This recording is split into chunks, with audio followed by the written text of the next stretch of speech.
मैं आपको सब कुछ देने के लिए तैयार हूँ।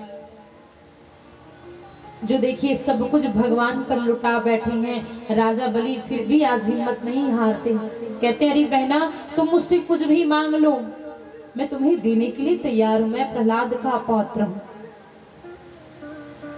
लक्ष्मी मैया मुस्कुराते हुए कहते अरे भैया, यदि आप इस बहन से प्रसन्न हो तो मुझे एक ही वस्तु दो।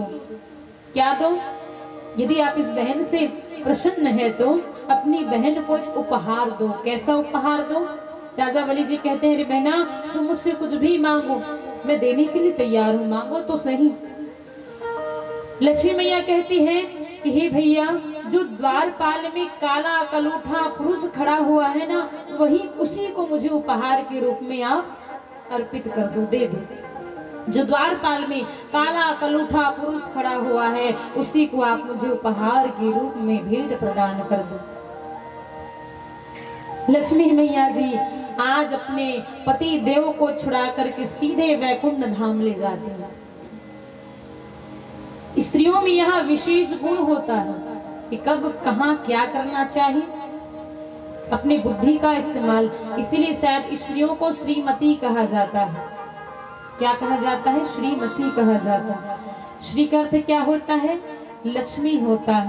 मति अर्थात बुद्धि, और बुद्धि की देवी, ज्ञान की देवी सरस्वती माता जी को कहा गया है। इसलिए स्त्रियों को श्रीमती कह करके संबोधित किया जाता है। कहाँ धन लगाना है, कहाँ नहीं लगानी है, कहाँ बुद्धि चलाना है, कहाँ बुद्धि का इस्तेमाल करना है, कैसे घर चलाना है, ये सब स्त्रियों को आता है, इसलिए उन्हें श्रीमती कहा जाता है। आज लक्ष्मी मैया जी श्री हरि नारायण को छुड़ा करके सीधे वैकुंठ धाम में प्रवेश करती हैं।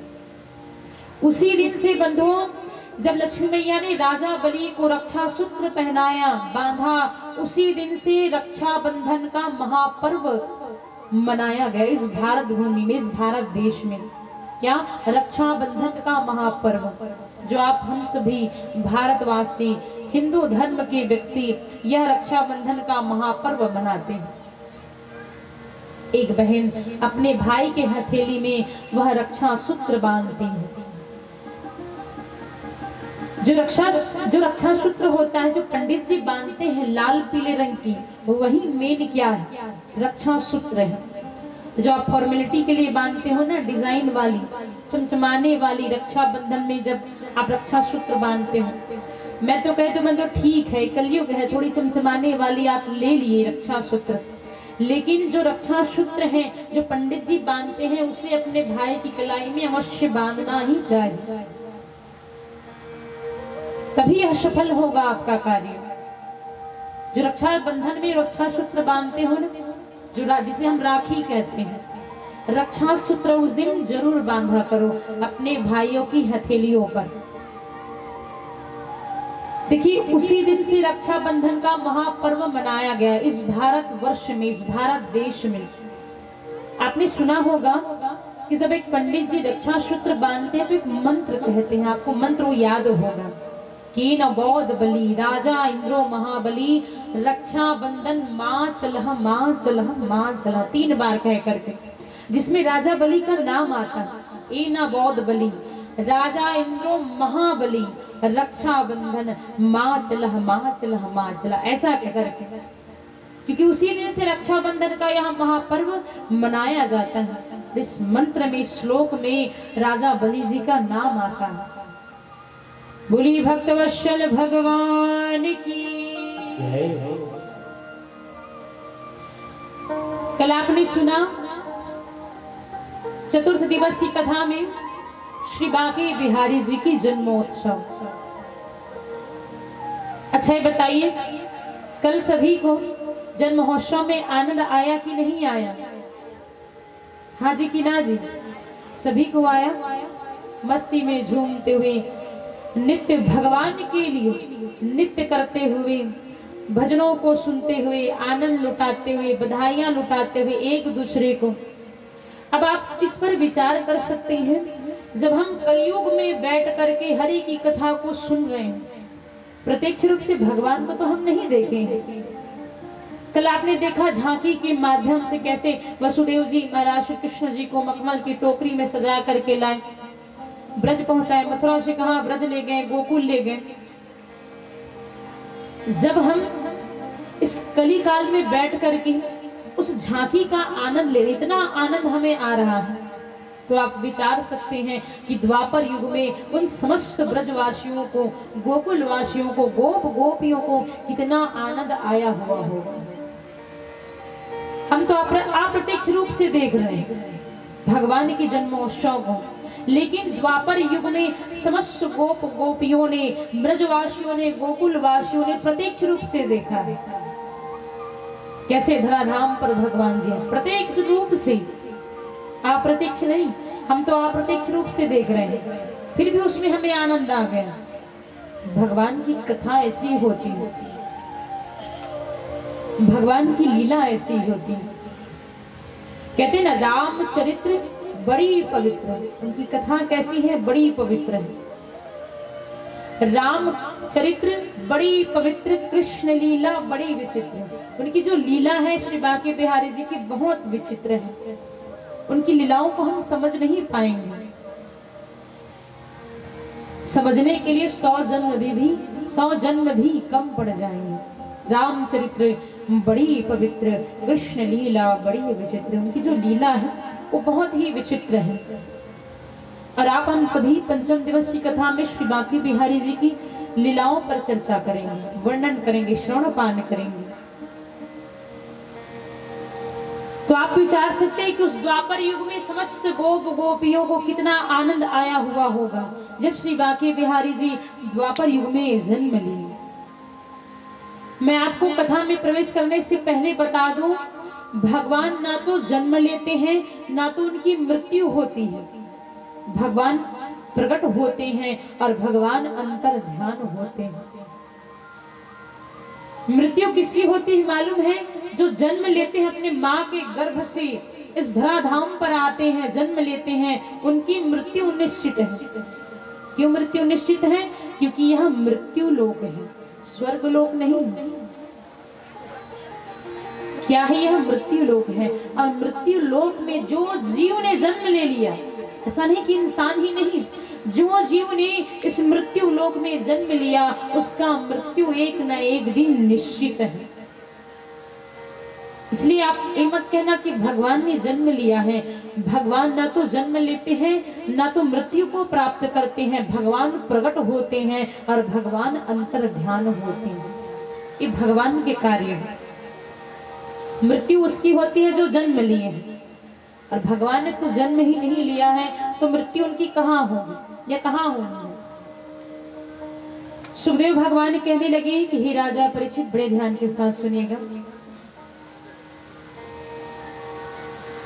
कहने लगे कि हे राजा परीक्षित, जब नंद उत्सव चलने लगा, एक दूसरे को बधाइयां देने लगे, बधाइयां लुटाने लगे, कैलाशपति भोले भंडारी आशुतोष भगवान जी भी उस ब्रज में, उस गोकुल में नंद उत्सव मनाने के लिए, शामिल होने के लिए आज उमा पार्वती माता जी से कहते हैं कि हे उमा, हे पार्वती, मैं भी जाऊंगा। कहाँ? उस ब्रज में, उस गोकुल में। अरे मुझे भी लल्ला के दर्शन करने हैं, मैं भी लल्ला के दर्शन करने जाऊंगा। मालूम है आज भोले भंडारी आशुतोष भगवान जी अपना रूप धारण करते हैं। है क्या? भूत भावन है। अपना रूप धारण करते हैं, कैसे? जोगियों जैसा रूप धारण करते हैं। अपने केशों को बिखेर लेते हैं, अपने शरीर में अंग भभूति लगाते हैं। जोगियों का रूप धारण करके आज कैलाशपति भोले भंडारी आशुतोष भगवान जी नंद गांव जाने के लिए, ब्रज जाने के लिए तैयार होते हैं। जैसे ही तैयार हुए भोले भंडारी आशुतोष भगवान जी ब्रज में प्रवेश करते हैं। बड़े ध्यान के साथ सुनिएगा। एक बार बड़े प्रेम के साथ क्या कहेंगे सभी? थोड़ा जोर से बोल दीजिए, और जोर से बोल दीजिए। भोले भंडारी आशुतोष भगवान जी जोगी का रूप धारण करते हैं, केसे बिखरे हुए हैं, शरीर में अंग भभूति लगाए हुए हैं। अच्छा, अंग भभूति लगाते क्यों है भगवान? ये अंग भभूति क्या है? शमशान में क्या रहता है? राख रहता है। शमशान की राख को अपने शरीर पर लेप के समान, पाउडर के समान लगाते हैं। कौन? भोले भंडारी आशुतोष भगवान जी। इसे अंग भभूति कहा जाता है।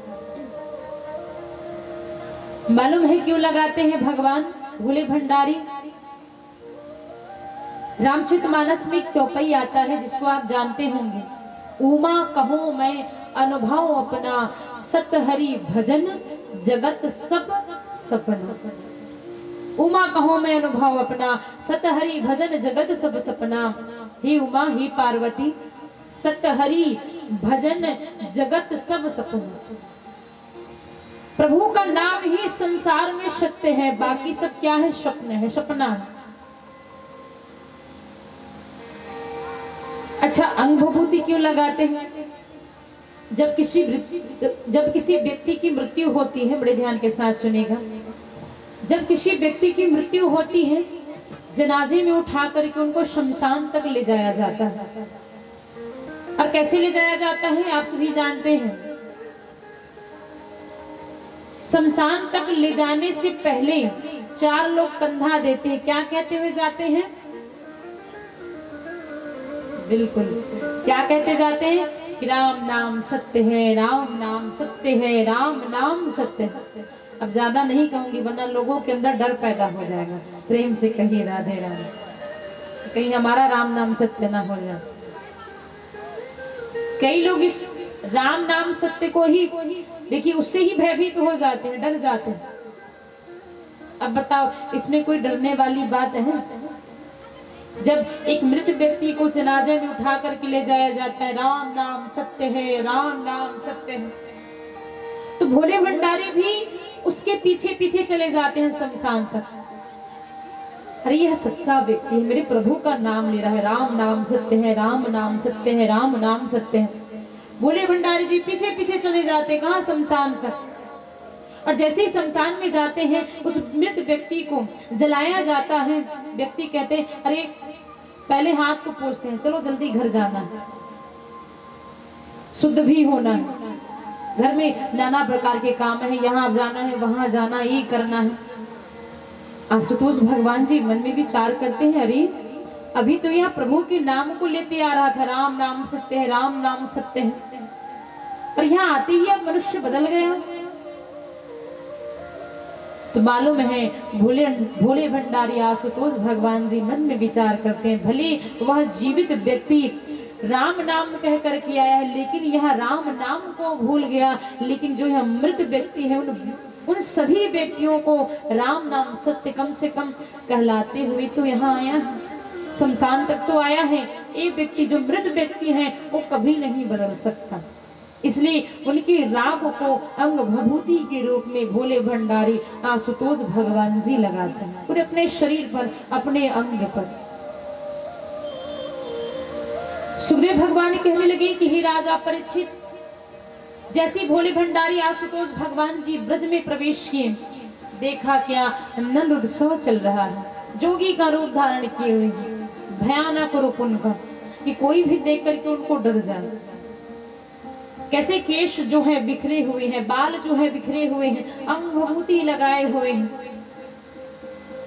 जैसे ही नंद भवन में प्रवेश किए, वहां गोपियां तैनात खड़ी हुई थी और ऐसा नंद उत्सव चल रहा था बंधुओं, मास दिवस कर दिवस भा, मर्म न जाने कोई, रथ समेत रवि था के वो, निशा कवन विधि हुई। ऐसा उत्सव, ऐसा आनंद छाया हुआ था। कहाँ? द्वापर युग में, ब्रज में, गोकुल में। गोपियों को पता ही नहीं चला कि इतने दिन व्यतीत हो गए, फिर भी क्या नंद उत्सव चल रहा है, बधाइयां लुटा रहे हैं। एक गोपी कह रही है किनको? मैया यशोदा को, अरे मैया लख लख बधाई, तेने यहाँ लाला हुए हो। अरे यशोदा लख लख बधाई, तेने यहाँ लाला भयो है। अरे नंद बाबा आपको लख लख बधाई, आपके यहाँ लाला भयो है। एक दूसरे को बधाइयां लौटा रहे हैं।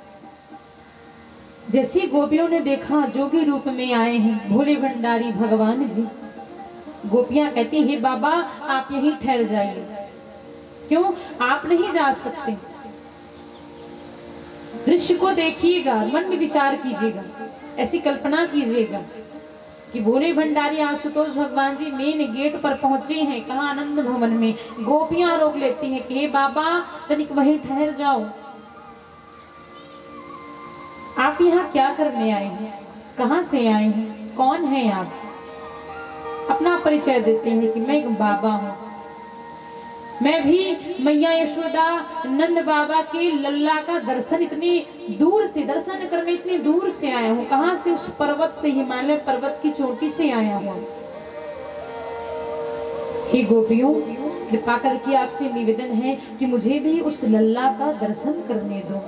इतने दूर से आया हूँ, हिमालय की चोटी से आया हूँ, इतनी दूर से आया हूँ, चल करके आया हूँ, इसलिए हे गोपियों आपसे निवेदन है कि मुझे भी लल्ला के दर्शन करने दो।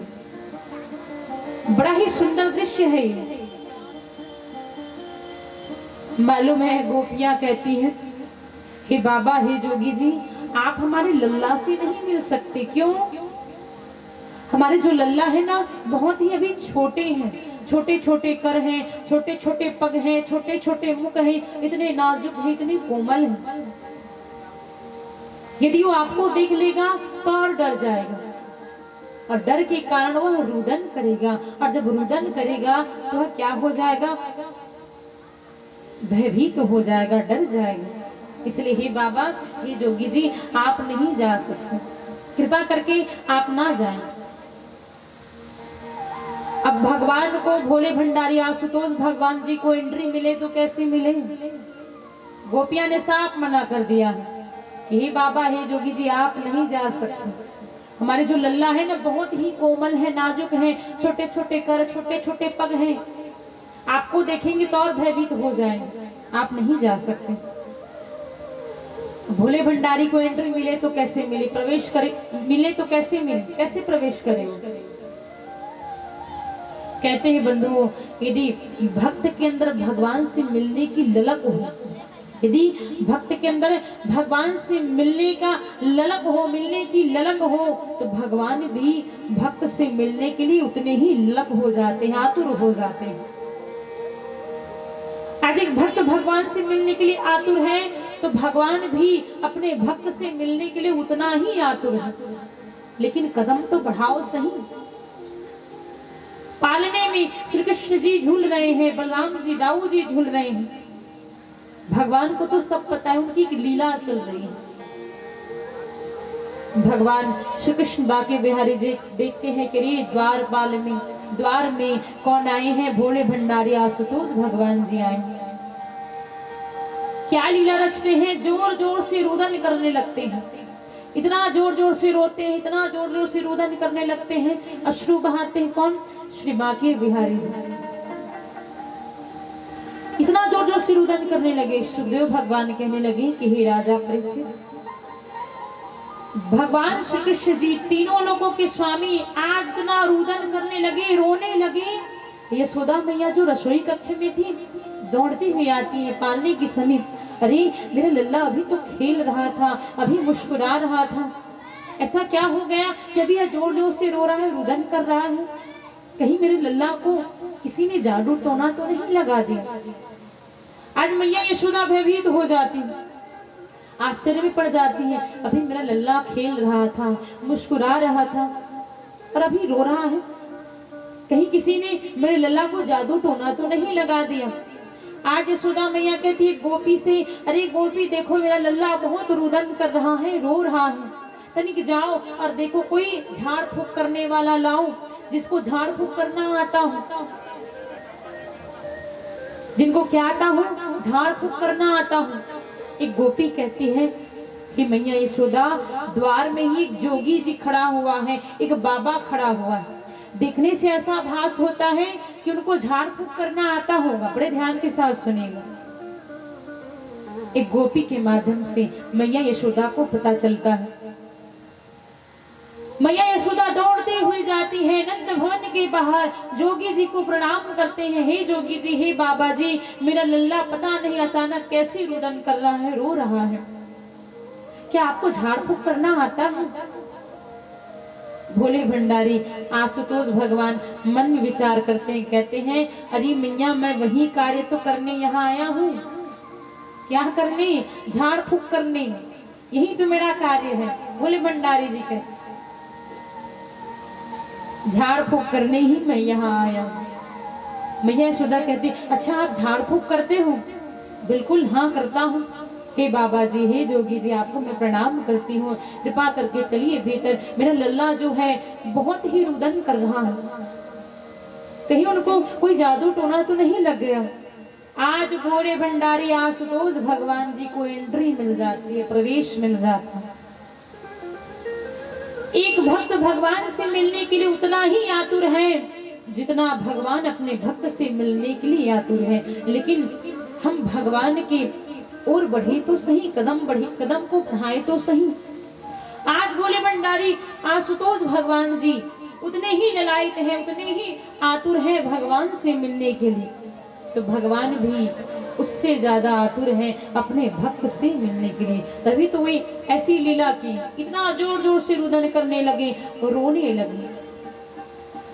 मालूम है ऐसा दृश्य बंधु, आप उस दृश्य को देखिए। भोले भंडारी जी फिर समीप जाते हैं, जो पालना झूल रहा है और उस पालने में श्री कृष्ण जी बांके बिहारी जी लेटे हुए रुदन कर रहे हैं। भोले भंडारी आशुतोष भगवान जी जाते हैं, पालने के निकट जाते हैं और पालने से श्री बांके बिहारी जी को अपने कर में ले लेते हैं और कर में लेकर के अपने गोदी पर सुला लेते हैं, गोदी पर रख लेते हैं। ऐसा दृश्य परमपिता ब्रह्मदेव जी भी देख रहे हैं, गंधर्व किन्नर सभी समस्त देवतागण भी, देवी देवतागण यह दृश्य को देख रहे हैं। भोले भंडारी जी जैसे ही उन्होंने बांके बिहारी जी को, जो शिशु के रूप में है, बालक के रूप में है, बच्चे के रूप में है, आज भोले भंडारी भगवान जी उन्हें अपनी गोदी में उठा लेते हैं। जैसे ही गोदी में उठाया, बाल कृष्ण जी का रोना ही बंद हो गया। क्या हो गया? बाल कृष्ण जी का रोना ही समाप्त हो गया, बंद हो गया। आज एक भक्त भगवान को टकटकी लगा करके देख रहे हैं, तो उधर से भगवान भी भक्त को टकटकी लगा करके देख रहे हैं। आज एक भक्त और भगवान का मिलन हुआ। समस्त देवी देवतागण आज पुष्पों से जय जयकार करते हैं, बोलिए भक्त वत्सल भगवान की। तो एक बार बड़े प्रेम के साथ क्या कहेंगे सभी? ऐसे कहेंगे? कैसे कहेंगे? सुखदेव भगवान कहने लगे कि हे राजा परीक्षित, भोले भंडारी आशुतोष भगवान जी अपने प्रभु से मिलने के लिए कैलाश से उतर करके नंद भवन में जाते हैं। एक भक्त की भक्ति की परिकाष्ठा है भगवान से मिलने के लिए। याद रखिए बंधु, यदि आप भी भगवान से मिलने के लिए उतना ही आतुर हैं, तो समझना यदि आप मिलने के लिए उतना आतुर हैं तो भगवान भी अपने कदम पीछे नहीं हटाएंगे। यदि आप भगवान से मिलने के लिए उतना ही आतुर हैं तो बंधुओं, आपसे ज्यादा भगवान भी आपसे मिलने के लिए उतना ही आतुर है। कदम बढ़ाओ तो सही, उस राह, उस दिशा में जाओ तो सही। भोले भंडारी आशुतोष भगवान जी ऐसे भक्त हुए हैं। अच्छा, क्यों आए वो उस द्वापर युग में, वो भी नंद भवन में, नंद उत्सव के समय? क्योंकि भोले भंडारी जी बैकुंठ धाम जाते हैं तो विराट स्वरूप का दर्शन करते हैं। शिव जी ने मन में विचार किया कि अरे मैं विराट स्वरूप का दर्शन तो करता हूँ, यह क्या है, मैं अब बालक का दर्शन करने जाऊंगा, भगवान के शिशु रूप का दर्शन करने जाऊंगा। ऐसी अभिलाषा से जिज्ञासापन हो करके अपने अंदर प्रेम जगा करके, भाव जगा करके भोले भंडारी आशुतोष भगवान जी उस बाल स्वरूप का दर्शन करने जाते हैं। भोले भंडारी संसार में ऐसे हुए हैं। देखिए, गोस्वामी तुलसीदास जी ने रामचरितमानस में भी लिखा है कि सेवक स्वामी सखा शिव पी के हित निरुपधि सब विधि तुलसी। गोस्वामी तुलसीदास जी ने रामचरितमानस में बाल कांड में लिखा, सेवक स्वामी सखा सिय पीके, हित निरूपधि सब विधि तुलसी के। इस बात पर ध्यान दीजिएगा, भोले भंडारी भगवान के लिए क्या बन गए? सेवक, स्वामी, सखा। सेवक कैसे बन गए? कौन? भोले भंडारी। बड़े ध्यान के साथ सुनेगा, सबकी निगाह व्यासपीठ तरफ होनी चाहिए। तो एक बार बड़े प्रेम के साथ क्या कहेंगे सभी? थोड़ा धीरे बोल दीजिए, तनिक और धीरे बोल दीजिए। भोले भंडारी आशुतोष भगवान जी भगवान से मिलने के लिए क्या बन जाते हैं? रामचरितमानस में गोस्वामी तुलसीदास जी ने वर्णन किया, सेवक, स्वामी, सखा। सेवक कैसे? मालूम है, जब भगवान श्री हरि नारायण जी त्रेता युग में आने के लिए, क्या नर बन करके आने के लिए, राम जी बनकर आने के लिए, राम नर बन करके आने के लिए जब तैयारी कर रहे थे, भोले भंडारी आशुतोष भगवान जी निवेदन करते कि हे प्रभु, आप त्रेता युग में नर बन करके आएंगे तो मैं भी त्रेता युग में नर बन करके नहीं, वानर बन करके आऊंगा और आपकी सेवा करूंगा। एक भक्त की भक्ति की परिकाष्ठा देखी, और कैसे त्रेता युग में नर नहीं वानर बन करके आए भोले भंडारी जी, और श्री राघवेंद्र सरकार की उन्होंने सेवा की।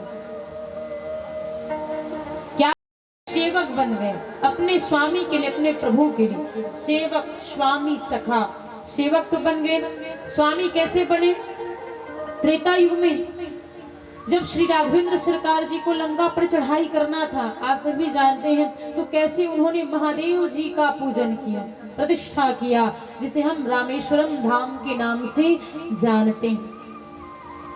तो देखिए, आज भक्त के लिए स्वामी भी बन गए, स्वयं भगवान ने उनकी पूजा की, जो रामेश्वरम धाम कहलाया। तो भोले भंडारी जी सेवक बन गए, स्वामी बन गए। अब सखा कैसे बने? सेवक, स्वामी, सखा से पीके। सखा कैसे बन गए? जब द्वापर युग में श्री हरि नारायण जी कृष्ण के रूप में आए, ब्रज में आए, गोकुल में आए, तो बंधु उस द्वापर युग में जितने भी वानर समूह थे, जितने भी बंदर थे, वही कौन थे? भोले भंडारी आशुतोष भगवान जी, जो सखा के रूप में आ गए। आपने एक प्रसंग सुना होगा जो आप सुनेंगे, माखन चोरी लीला के प्रश्न।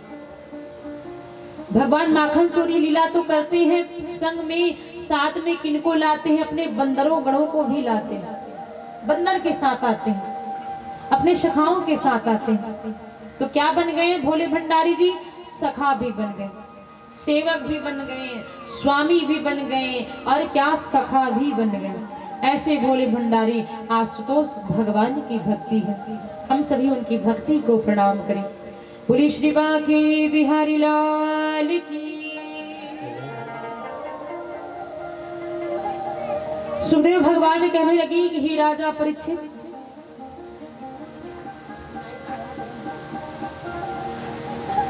कहने लगे कि हे राजा परीक्षित, आज देखिए राजा कंस, जब उनको पता चला योग माया कैसे उनके हाथ से छूट करके, योग माया क्या कहते हैं मालूम है?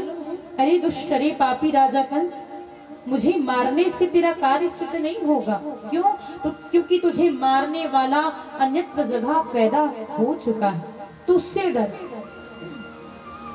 अपने जीवन को संवार, अपने जीवन को सार्थक बना, क्योंकि मुझे मारने से तुझे कोई लाभ होने वाला नहीं है। तुझे मारने वाला तेरा काल अब पैदा हो चुका है। आज योग माया ऐसा कह करके अंतर ध्यान हो जाती है। राजा कंस ने सुना, अरे कि मेरा जो परम शत्रु है अन्यत्र जगह, अन्यत्र स्थान पर जन्म ले लिया है। बड़े ध्यान के साथ सुनेगा। राजा कंस जी आज मथुरा में राज सिंहासन पर देखिए बैठे हुए हैं। आज एक सभा बुलाया और सभा में मंत्रीगण पधारे हुए। मंत्रीगण तो उपस्थित है ही, अकासुर बकासुर भी पधारे हुए हैं। सभा में सभी बैठे हैं। राजा कंस को चुप्पी देख करके अकासुर बकासुर कहते हैं कि हे स्वामी, हे प्रभु, आप हमारे स्वामी हैं, आप हमारे प्रभु हैं, और आपके मुख में उदासी भाव भरा हुआ है, यह किस बात की चिंता है? आप हमें अपनी समस्या को बताएं जिससे हम उसका समाधान कर सकें। जब बकासुर ने कहा, राजा कंस कहते हैं, ऐ मित्रों क्या बताऊं, मेरा काल ने अन्यत्र जगह क्या हो चुका है, पैदा ले चुका है, पैदा हो चुका है, बस मुझे उसी की चिंता सता रही है। मालूम है जो असुर थे अकासुर बकासुर जी, कहने लगे कि बस इस छोटी सी चिंता के लिए आप इतनी चिंतातुर हो रहे हैं। आप भूल जाइए कि कोई आपका परम शत्रु है, यह कार्य आप हम पर सौंप दें। एक मेरी बहन है जो एक विशाल काय राक्षसी है, उसका कार्य ही है क्या, बालकों का वध करना, बालकों को मारना, यमदूत तक पहुंचाना। ये मेरी बहन का ही क्या है, एक कार्य है, छोटे छोटे बालकों का हत्या करना। सुग्रीव महाराज कहने लगे, हे राजा परीक्षित, आज अकासुर बकासुर जी उसी मथुरा में किनको बुलाते हैं, भयानक विशाल राक्षसी को बुलाते हैं, जिनका नाम क्या है, पूतना राक्षसी जी। पूतना राक्षसी जी आज राजा कंस के कहने पर सीधे कहां आकाश मार्ग से उड़ते हुए चली जा रही। पूतना क्या है, एक राक्षसी है। आज आकाश मार्ग से उड़ते उड़ते कौन, पूतना राक्षसी जी जा रही है। जैसे पूतना राक्षसी जी आकाश मार्ग से जा रही हैं, देखा क्या, ब्रज को देखा, गोकुल को देखा, आकाश से नीचे। जैसी वे देखती हैं, मन में विचार करती है कि अरे ऐसा उत्सव किस कारण से चल रहा है, किस हेतु से चल रहा है। आज बंधुओं देखिए उस कारण को जानने के लिए कि ऐसा उत्सव, ऐसी बधाइयां एक दूसरे को लटाई जा रही हैं, दीपक प्रज्वलित किए हैं, रंगोलियां बनाए हुए हैं, कलश रखे हुए हैं, दीप प्रज्वलित किए हुए हैं, एक दूसरे को बधाइयां लुटा रही हैं। उस बधाई की आवाज को सुन करके, उस उत्सव को देख करके आज पूतना राक्षसी जी सीधे कहाँ लैंड करती हैं, कहाँ के लिए जाती हैं, गोकुल के लिए जाती हैं, ब्रज के लिए जाती हैं। पूतना राक्षसी जी जैसे ही ब्रज में जाती हैं, गोकुल में जाती हैं, देखा क्या, अरे यहाँ तो नंद उत्सव चल रहा है। किनके आने पर, यशोदा जी के लल्ला के आने पर उत्सव बधाइयां लुटा रहे हैं। यह कौन बालक है जिनकी आने से इतना उत्सव, इतना आनंद। आज मालूम है पूतना राक्षसी जी है क्या, एक राक्षसी है। अपना वेशभूषा देखिए कैसे बनाती है, एक अप्सरा जैसी, गोपी जैसी है क्या, एक असुरी स्वभाव की है, एक राक्षसी है। कौन, पूतना राक्षसी जी। अपना रूप धारण कैसी करती है, जैसी गोपी हूं। जब गोपी का रूप धारण किया, किन्होंने, वेशभूषा को बनाया पूतना राक्षसी जी। जितने भी ब्रज की गोकुल की वासियां हैं, ब्रजवासियां, गोकुल वासियां, गोप गोपियां, सभी देखकर के आश्चर्य पड़ जाती है, अरे यह कौन गोपी है जिनको हमने आज तक देखा नहीं, इतनी सुंदर लग रही है। आज जितने भी ब्रजवासी हैं, गोकुलवासी हैं, मन में विचार करते हैं, अरे ये हमारे लल्ला के दर्शन करने आए होंगे, कोई अप्सरा होंगी जो हमारे लल्ला के दर्शन करने आ रहे हैं, इतनी सुंदर लग रही है। और सुखदेव भगवान जी राजा परीक्षित जी से कहते हैं, राजा परीक्षित जी को देखिए उनकी सुंदरता का भी वर्णन करते हैं। हे राजा परीक्षित, जो पूतना राक्षसी है ना, बहुत ही सुंदर लग रही है, अप्सरा जैसी, गोपियों जैसा वेशभूषा धारण करके आज वह आनंद भवन में प्रवेश करती है। कौन, पूतना राक्षसी जी है क्या, असुरी स्वभाव की, बनकर कैसी गई है, एक गोपी जैसा बन करके गई है। जैसे ही नंद भवन में प्रवेश किया, देखा क्या, पालने में कृष्ण जी बलराम जी खेल रहे हैं, झूल रहे हैं, मुस्कुरा रहे हैं। ये भगवान की प्रेरणा से ही यह हो रहा है, भगवान की एक लीला है। बड़े ध्यान के साथ सुनिएगा, भगवान की यह सुंदर लीला। सुखदेव भगवान कहने लगे कि हे राजा परीक्षित, आज पूतना राक्षसी जी पालने के समीप गई, जैसे पालने को स्पर्श करना चाहा, छूना चाहा, आज पूतना राक्षसी जी नंद भवन के बाहर दूर जा करके गिरती है। कृष्ण को छू नहीं पाए, लेकिन यह भगवान की लीला है। आज पूतना राक्षसी जी फिर उठती है, फिर नंद भवन में जाती है। यहाँ यशोदा मैया देखिए, जब पूतना राक्षसी जाती है कहाँ, व्रत नंद भवन में, मैया यशोदा के घर में, तो क्या कहते हुए जाती है, अरे मैया यशोदा बधाई हो तेने यहाँ लाला भयो है, बधाई हो। यशोदा मैया जी रसोई के कक्ष में कार्य में व्यस्त रहते हैं। जैसे ही सुनती हैं कि अरे मेरे घर में कोई अतिथि आई है, कोई मेहमान आई है, तो चाय नाश्ते पानी का बंदोबस्त करने के लिए रसोई कक्ष चली जाती। पूतना राक्षसी जी फिर बंधुओं क्या करती है मालूम है, पालने को छूती है, स्पर्श करती।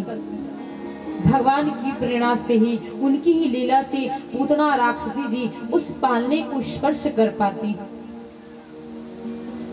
जैसे ही पूतना राक्षसी जी बांके बिहारी जी को, श्री बाल कृष्ण को देखती हैं, अपनी गोदी में उठा लेते हैं। जैसे ही गोदी में उठा लेती हैं, वहां से चुरा करके नंद भवन से बाहर निकल जाते हैं। और नंद भवन से जब बाहर निकलती हैं, एक वृक्ष के नीचे बैठ करके आज देखिए पूतना राक्षसी जी जो अपने स्तन पर कालकूट विष लेकर के आई है, किनको मारने के लिए, बाल कृष्ण को मारने के लिए। पूतना राक्षसी तो आई ही है, अपने स्तन पर कालकूट विष लेकर के आई है, किनको मारने के लिए, भगवान श्री कृष्ण जी को मारने के लिए। एक वृक्ष के नीचे बैठ जाते हैं, कौन, पूतना राक्षसी जी, और अपने स्तन का पान जैसे ही कराने वाली थी, कौन, पूतना राक्षसी जी। आज श्री बांके बिहारी जी बाल कृष्ण भगवान जी पहले किनको प्रणाम करते हैं, किनका ध्यान करते हैं, कैलाशपति भोले भंडारी का सुमिरन करते हैं, उनका ध्यान करते हैं। मालूम है क्यों ध्यान किया यहाँ बांके बिहारी जी ने, बाल कृष्ण ने, हे प्रभु मन ही मन चर्चा हो रही है, वार्तालाप हो रहा है। हे प्रभु आप तो जानते हैं कि मैं इस द्वापर युग में, इस ब्रज में, इस गोकुल में माखन मिश्री खाने आया हूँ, दूध दही का पान करने आया हूँ, हलाहल विष का पान करने नहीं आया हूँ। इसलिए हे भोले भंडारी, यह जो विष का पान है ना, ये तो आप करते हैं, आपको शोभा देता है, और विष का पान आप कर सकते हैं। मैं तो यहाँ दूध दही माखन मिश्री खाने आया हूँ। हे प्रभु आपको प्रणाम है। यह जो विष है ना, जो पूतना मौसी अपने स्तन पर लेकर के आई है, हलाहल जो विष है, उग्र विष है, हे भोले भंडारी जी, यह विष का पान आप करें।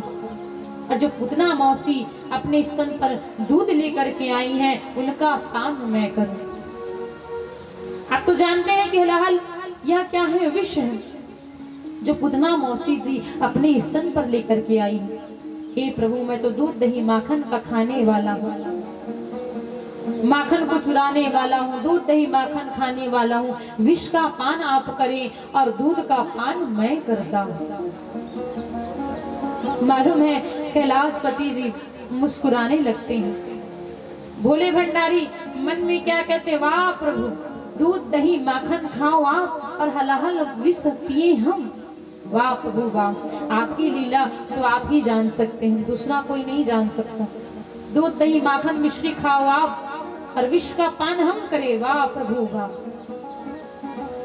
सच में बात सच ही कहा है बंधुओं कि भगवान की महिमा स्वयं लक्ष्मी भी नहीं जान सकती, परम पिता ब्रह्मदेव जी भी नहीं जान सकते। तो हम एक तुच्छ प्राणी हैं, कलिकाल के प्राणी हैं, उनकी महिमा को, उनकी लीला को हम नहीं जान पाएंगे। कहते ना, तेरी माया का ना पाया कोई पार, की लीला तेरी तू ही जाने। उसकी लीला वही समझ सकते हैं, वही जान सकते हैं। स्वयं लक्ष्मी मैया भी उनकी लीला को, उनकी माया को नहीं जानते, परम पिता ब्रह्मदेव जी भी उनकी लीला को नहीं जान पाते। आप और हम तो तुच्छ प्राणी है, कलिकाल के प्राणी है। आज बंधुओं देखिए पूतना राक्षसी जी किनको, जब आज पूतना राक्षसी जी बाल कृष्ण को अपना स्तन पान करा रही है, ध्यान से सुनिएगा, जब स्तन पान करा रही है तो यहाँ बंधु बाल कृष्ण ने अपने दोनों नेत्रों को बंद कर लिया। पूतना राक्षसी को देखा भी नहीं, दोनों नेत्रों को बंद कर लिया। ब्रज के संतों ने इसके कई कारण बताए। जैसे एक माता अपने छोटे से शिशु को जब दूध पान कराती है, स्तन पान कराती है, तो बच्चे के दोनों आंख वह बच्चा जो है बंद कर लेता है, स्वतः ही बंद हो जाता है। अब देखिए यह कारण, दूसरा कारण यह भी है कि बालकृष्ण भगवान ने पूतना राक्षसी जी के दूध पान करते समय अपने दोनों नेत्रों को क्यों बंद कर लिया?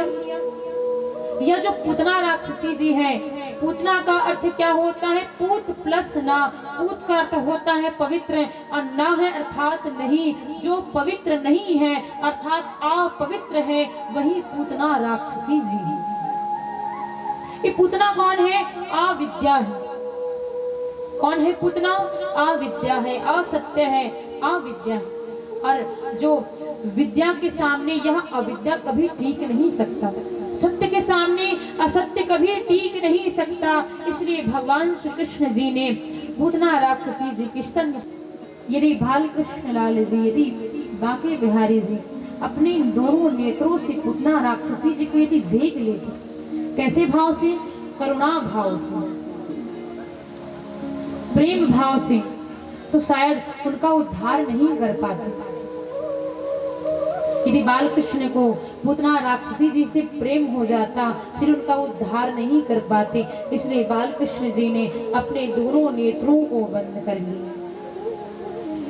सुखदेव भगवान कहने लगे कि ही राजा परीक्षित, आज पूतना राक्षसी जी बालकृष्ण भगवान को स्तनपान करा रहे हैं। आज क्या हुआ बंधु? इधर स्तनपान कर रहे हैं बांके बिहारी जी, स्तनपान करते करते धीरे धीरे पूतना राक्षसी जी के प्राणों को भी पीने लगे हैं। कौन? श्री बालकृष्ण भगवान जी। जब बालकृष्ण भगवान जी धीरे धीरे उनके प्राणों को पीने लगे, आज पूतना राक्षसी जी हैं क्या? असुरी स्वभाव की हैं। आज अपनी असुरी वेशभूषा में आती हैं, विशाल काय राक्षसी हैं। आज सीधे आकाश मार्ग से उड़ते हुए पूतना राक्षसी जी सामंत मंच निमित प्रभाषिणी निष्विद्यमान अखिल जीव मरमड़ी, हे बालक मुझे छोड़ दो, हे बालक मुझे छोड़ दो। बालकृष्ण कहते हैं, मौसी, मैं जिसको एक बार पकड़ लेता हूँ फिर उसे कभी जीवन भर छोड़ता नहीं। यदि एक बार जिसे पकड़ लूं फिर उसे कभी छोड़ता नहीं। आज पूतना राक्षसी जी आकाश मार्ग से उड़ते हुए जा रही है और धड़ाम से कहा वृंदावन की पावन भूमि में धड़ाम से नीचे गिर जाती। कौन? पूतना राक्षसी जी। आज बालकृष्ण जी ने पूतना राक्षसी जी का उद्धार किया। बोलिए असुरी निकंदन भगवान की जय हो। पूतना राक्षसी जब ब्रजवासी गोकुलवासियों ने सुना धड़ाम की आवाज को, ध्वनि को, दौड़ते हुए वे उस वन में गए। देखा क्या? इतना विशाल काय शरीर है किनका? पूतना राक्षसी जी का। जैसे ही देखते हैं वहां की गोप गोपियां आश्चर्य पड़ जाती रही, इतना विशाल काय राक्षसी। एक गोप की नजर उस राक्षसी पर पड़ा और राक्षसी के स्तन पर कौन खेल रहे हैं? अभी भी दूध का पान कर रहे हैं। कौन? श्री बालकृष्ण भगवान जी। मालूम है सीढ़ियों के माध्यम से सीढ़ियां लगाया गया, एक गोप चढ़ करके मेरे लल्ला को किसी की नजर ना पड़े। उस राक्षसी ने मेरे लल्ला को स्पर्श किया है, इसलिए आज शुद्धिकरण करते हैं। किनके मूत्र से? गौ के मूत्र से। सच बात है बंधु, देखिए गौमूत्र का छिड़काव बांके बिहारी जी पर भी पड़ा है। तो आप मन में विचार सकते हैं कि गौ हमारे लिए क्या है। अच्छा, गौ को हम क्या मानते हैं? गाय को क्या संबंध बनाए हैं? क्या का दर्जा देते हैं? भाई है, बहन है, मौसी है। किनका संबंध दिए हैं? एक माँ का संबंध दिए। गौ को हम क्या कहते हैं? माता कहते हैं। और गौ आपके ही नहीं पूरे विश्व की माता है। गावो विश्वस्य मातरः। गौ हमारे क्या है? माता है, पूरे विश्व की माता है, पूरे जगत की माता है। इसलिए सबके घर में कम से कम एक गौ माता होनी चाहिए और गौ माता को रख करके हमें उनका पूजन करना चाहिए। गाय का अर्थ क्या है मालूम है? गा प्लस या। गा से गंगा या से यमुना, जिसमें त्रिवेणी का संगम है, वही कौन है? गौ माता। गौ माता का छिड़काव देखिए, मूत्र का छिड़काव आज तीनों लोगों के स्वामी पर भी किया गया, शुद्धिकरण करने के लिए। इसलिए बंधुओं, हर किसी के घर में, मैं ये नहीं कह रही हूँ कि 10 गाय रखूं, गौ माता रखूं, कम से कम एक गाय हमारे घर में होना बहुत ही अनिवार्य है। शास्त्रों में लिखा है कि प्रथम क्या होना चाहिए? गौ ग्रास होना चाहिए। जो भोजन बनाती है ना माताएं, प्रथम किनके लिए होना चाहिए? गौ ग्रास होना चाहिए, गौ माता के लिए होना चाहिए। बीच का हमारे लिए होना चाहिए, जिनके लिए आप भोजन बनाए घर के सदस्यों के लिए।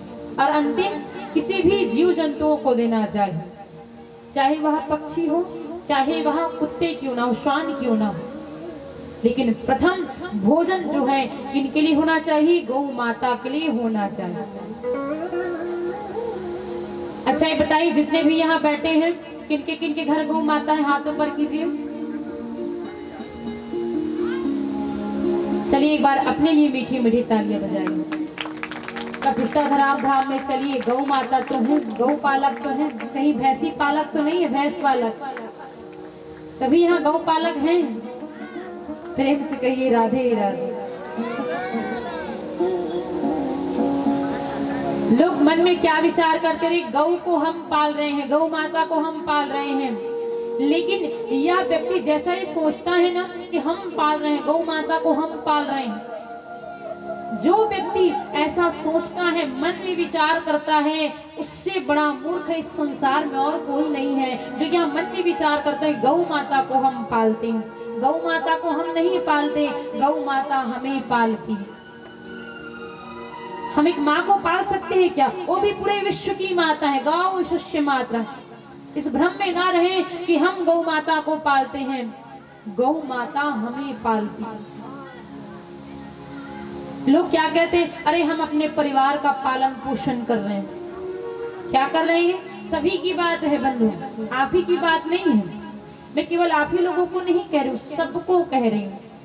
लोग क्या समझते हैं, क्या मन में विचार करते हैं? अरे हम परिवार को पालन पोषण कर रहे हैं, हम पाल रहे हैं।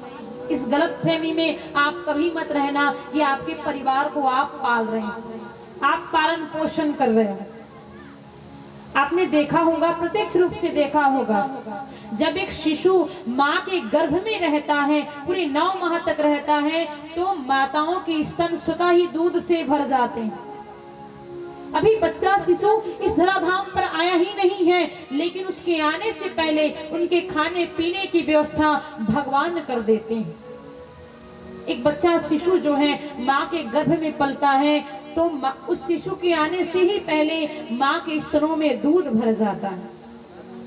अब आप मत कहना कि हम परिवार का पालन पोषण कर रहे हैं, ये सब भगवान की ही कृपा है, जिनके आने से पहले माँ के स्तनों में दूध भर जाता है। आप कभी मत कहना कि हम अपने परिवार का पालन पोषण कर रहे हैं। इस भ्रम में ना पड़ना कि गौ माता को हम पाल रहे हैं, गौ माता हमें पाल रही है, दूध दे रही है।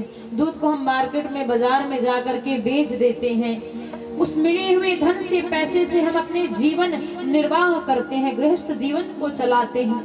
फिर हम कैसे कह देते हैं कि गौ माता को हम पाल रहे हैं?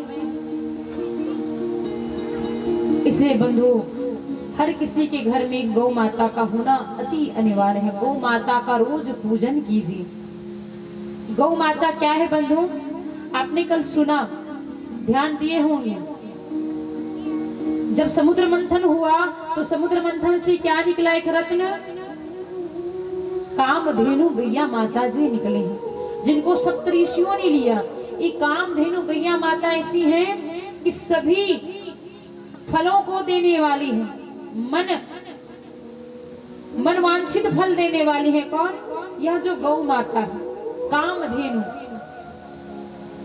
मन वांछित फल देने वाली कामधेनु गैया माता, जिनको सप्तऋषियों ने लिया। इसलिए गौ माता की सेवा करें, गौ माता का पूजन करें। मैंने देखा है, आभास भी किया है कि गांव और शहर में क्या अंतर है। भले ही गांव और शहर में बहुत अंतर हो सकते हैं, हमें नहीं कह रहे कि एक दो अंतर होंगे। गांव और शहर में विभिन्न अंतर हो सकते हैं, लेकिन हमने यहाँ प्रत्यक्ष रूप से देखा भी और जाना भी कि गांव और शहर में क्या अंतर है। शहर जहाँ गौ माता घर के बाहर हो, कुत्ते घर के अंदर हो, वो शहर है। और जहाँ गौ माता घर के अंदर हो, कुत्ते घर के बाहर हो, वो गांव है, वो गांव है, वो गांव है। तो गांव और शहर में यही अंतर है। इसलिए हर घर में गौ माता का पूजन होना चाहिए। बोली गैया मैया की। आज यशोदा मैया ने अपने बाल पुष्प पर गौमूत्र का छिड़काव किया। यह पूतना राक्षसी जी बंधु देखिए, जब उनको जलाया गया पूरी 1 माह लग गई। छोटे छोटे टुकड़ों में काट करके, विभाजित करके उनका अंतिम संस्कार किया गया। क्यों मालूम है? क्योंकि विशाल काय राक्षसी या पूतना राक्षसी जी हैं, जिनका शरीर बंधु 18 किलोमीटर दूर तक फैला हुआ है।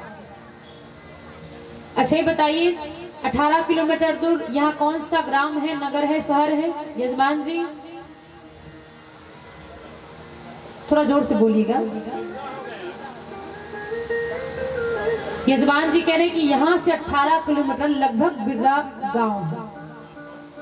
अब आप मन में विचार कर सकते हैं, पूतना राक्षसी जी इतनी क्या है, विशाल काय शरीर है उनका, इतना विशाल काय शरीर कि उनका जो शरीर है 18 किलोमीटर तक दूर तक फैला हुआ है।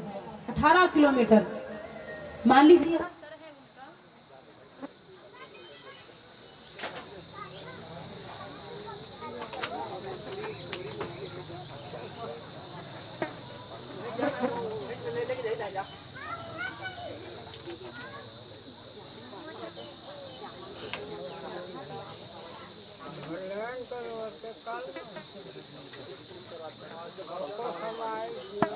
राक्षसी जी है, उनको जलाया जा रहा था तो अगर चंदन के समान सुगंध आने लगा।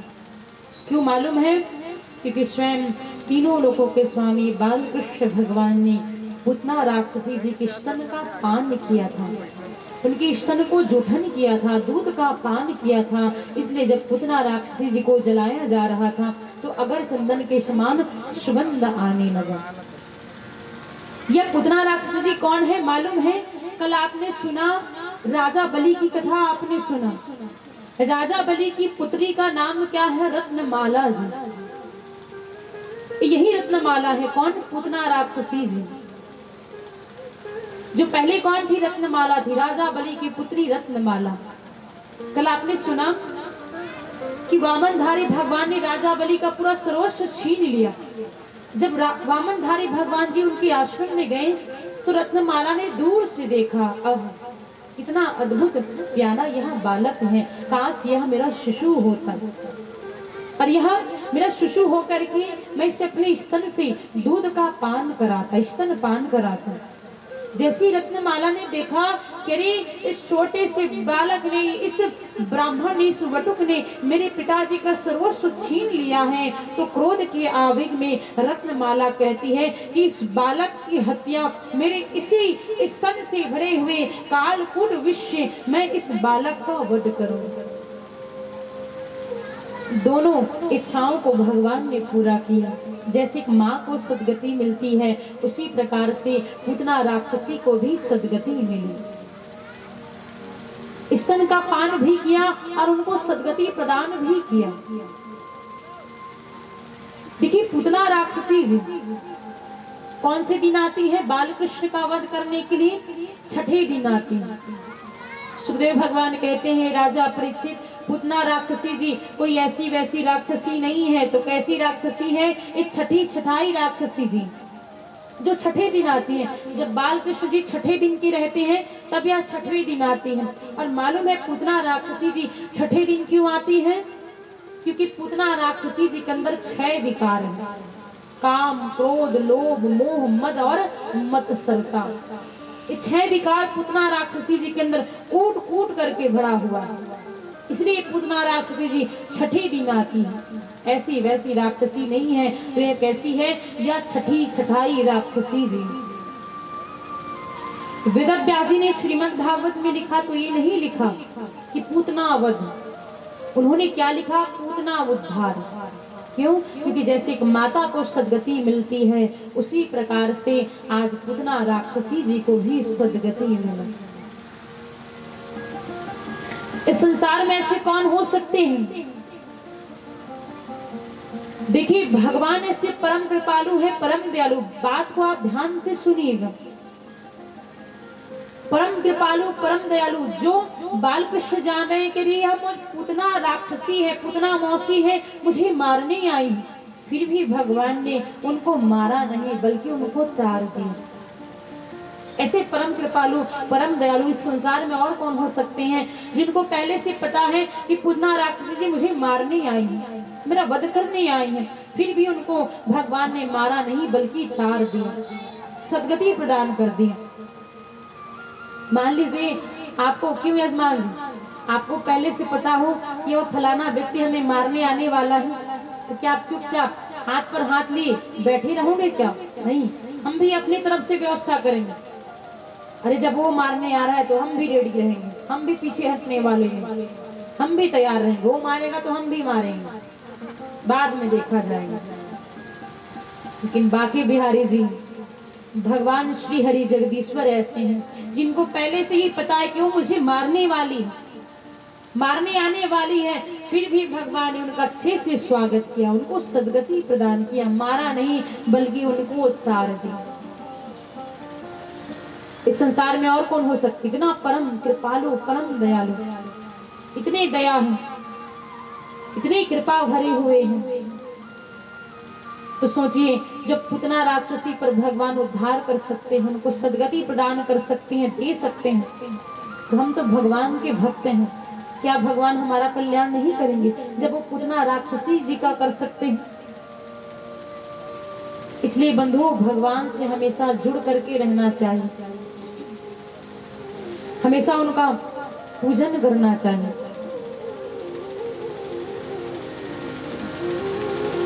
तो एक बार बड़े प्रेम से क्या कहेंगे सभी? थोड़ा जोर से बोल दीजिए, और जोर से बोल दीजिए। इसलिए कभी कृष्ण को ना भूलें, कभी राधे रानी को ना भूलें। जैसे कि हमने कहा, यदि कृष्ण को पाना है तो कृष्ण कृष्ण रट करके नहीं पाया जा सकता, पहले हमें राधा रानी को रिझाना पड़ेगा। इसलिए मैं हमेशा व्यासपीठ से कहा करती हूँ कि ठोकरों से बचना है तो ठाकुर को पाइए। ठाकुर अर्थात श्री बांके बिहारी जी को कहा जाता है। ठोकरों से बचना है तो ठाकुर को पाइए, और ठाकुर को पाना है तो मेरे ठकुरानी के गीत गाइए, मेरे ठकुरानी के गीत गाइए। तो आइए हम सभी ठकुरानी अर्थात श्री राधा रानी जी के भजनों को गाते हुए, जब तक हम राधा रानी को रिझाएंगे नहीं, मनाएंगे नहीं, तब तक हमें बाल कृष्ण के दर्शन होने वाले नहीं, उनकी कृपा हम पर होने वाली नहीं है। इसीलिए बड़े प्रेम के साथ, भाव के साथ यही कहते हुए, क्या हो राधा रानी कृपा कीजिए, राधा रानी कृपा कीजिए, आंचल में छुपा लीजिए, आंचल में छुपा लीजिए। तिवाड़ी का सहयोग करते हुए, बीच में तालियां बजाते हुए यही कहते हुए, क्या राधा रानी कृपा कीजिए, राधा रानी कृपा कीजिए, राधा रानी कृपा कीजिए, राधा रानी कृपा कीजिए, आंचल में छुपा लीजिए, आंचल में छुपा लीजिए, हो मुझे अपना बना लीजिए, मुझे अपना बना लीजिए, राधा रानी कृपा कीजिए, राधा रानी कृपा कीजिए,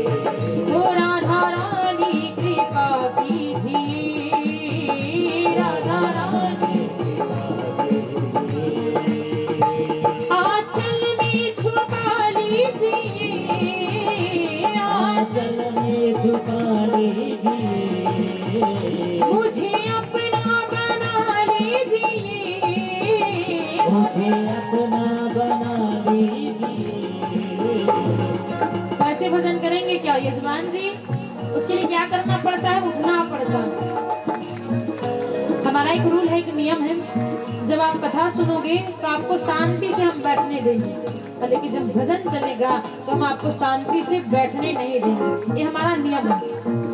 चलिए अपने स्थान पर उठ जाइए, जिनको जिनको नृत्य करना है बड़े प्रेम के साथ। हो राधा रानी कृपा कीजिए, राधा रानी हो महारानी कृपा कीजिए,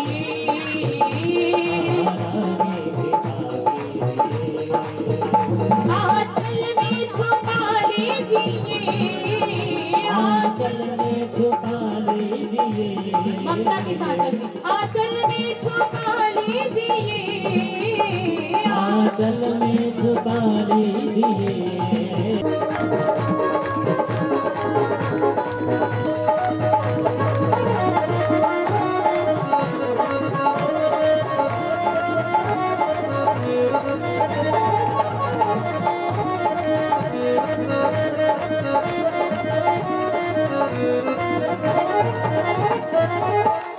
और एक भक्त कहता है क्या, पलकों के सिंहासन में मैंने तुमको बिठाया है, पलकों के सिंहासन पे मैंने तुमको बिठाया है, पलकों के सिंहासन पे मैंने तुमको बिठाया है, पलकों के सिंहासन पे मैंने तुमको बिठाया है। इस मन के मंदिर को बरसाना बनाया है, इस मन के मंदिर को बरसाना बनाया है, इस मन के मंदिर को बरसाना बनाया है, के मंदिर को बरसाना बनाया। मालूम है एक भक्त कहता है किसी राधे रानी से, हे राधा रानी, हे मेरी ठकुरानी, हे महारानी, पलकों की सिंहासन पे मैंने तुमको बिठाया, इस मन के मंदिर को मैंने बरसाना बनाया, पलकों के सिंहासन पे मैंने तुमको बिठाया है, पलकों के सिंहासन पे मैंने तुमको बिठाया है, इस मन के मंदिर को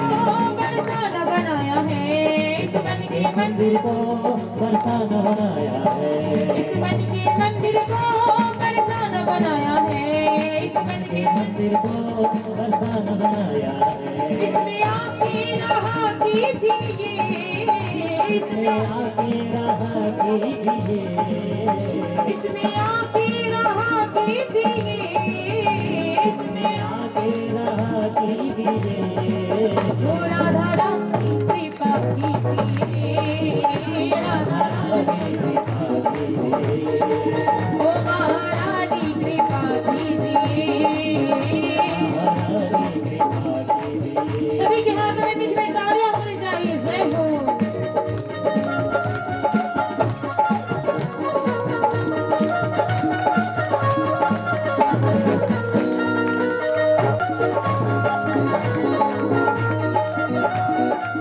मस्ती में झूमते हुए श्री राधे।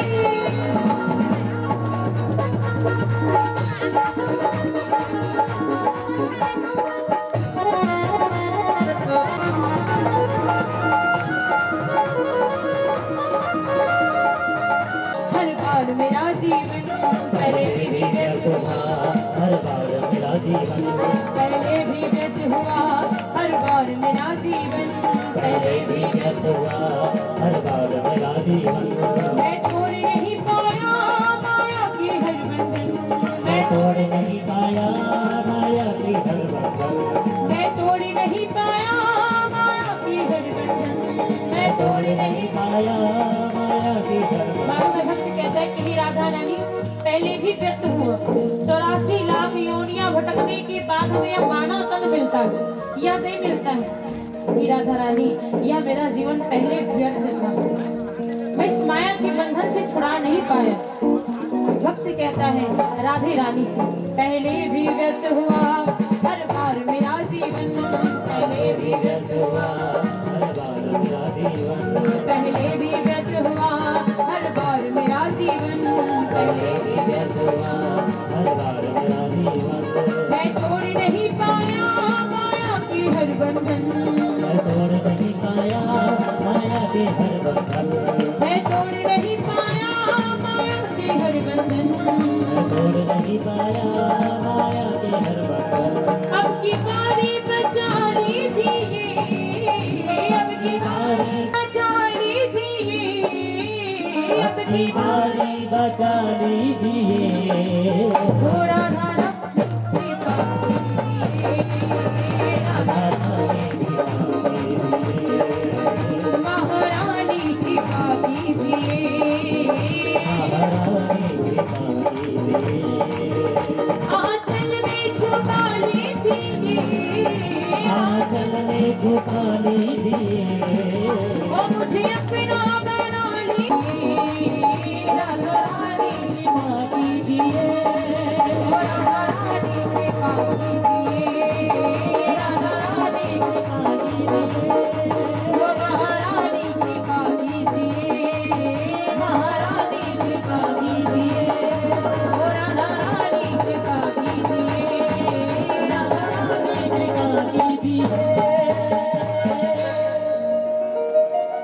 बड़ी खुशी की बात है, आज हमारे पटेल परिवार भागवत कथा का पंचम दिवस।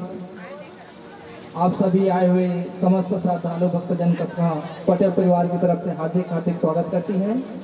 ऐसे ही दूर दूर से हमारे अतिथिगण आए हैं जो हमारे पूज्य भागवत भगवान जी के आशीर्वाद के लिए मैं नाम लूंगा, स्टेज पे आएंगे। बोल बाके बिहारी लाल की जय।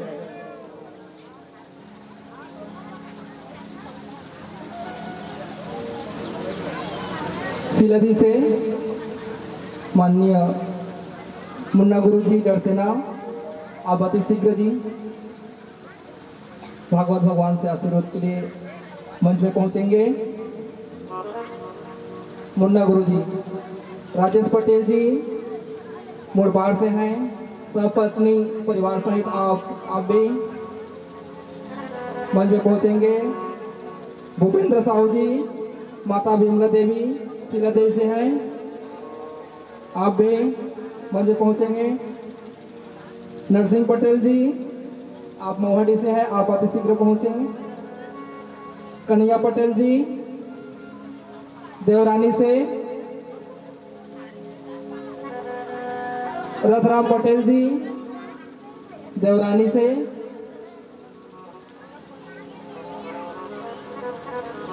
संतोष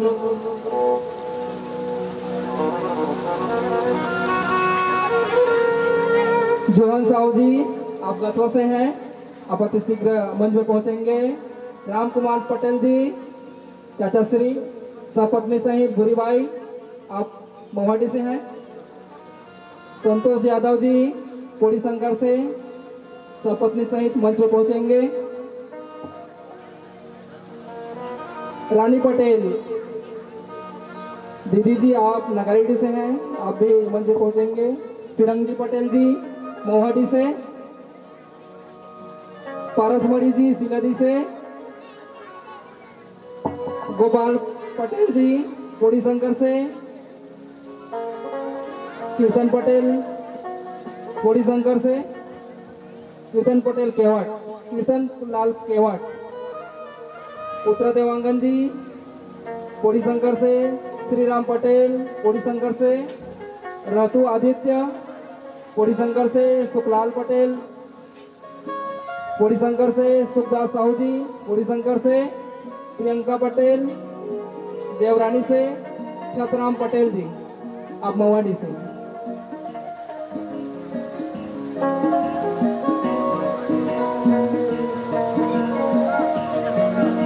तालियों से दूर दूर से हमारे अतिथि आए, सभी के लिए मीठी मीठी तालियों से स्वागत कीजिएगा।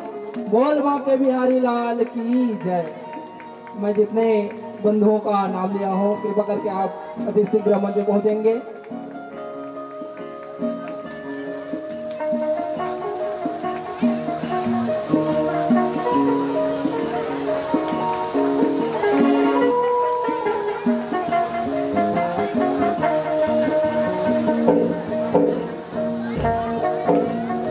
एक बार पुनः निवेदन, मैं जिन माताओं बहनों भाइयों का नाम लिया हूँ, आप अति शीघ्र ही मंच पहुंचेंगे, देरी न करते हुए।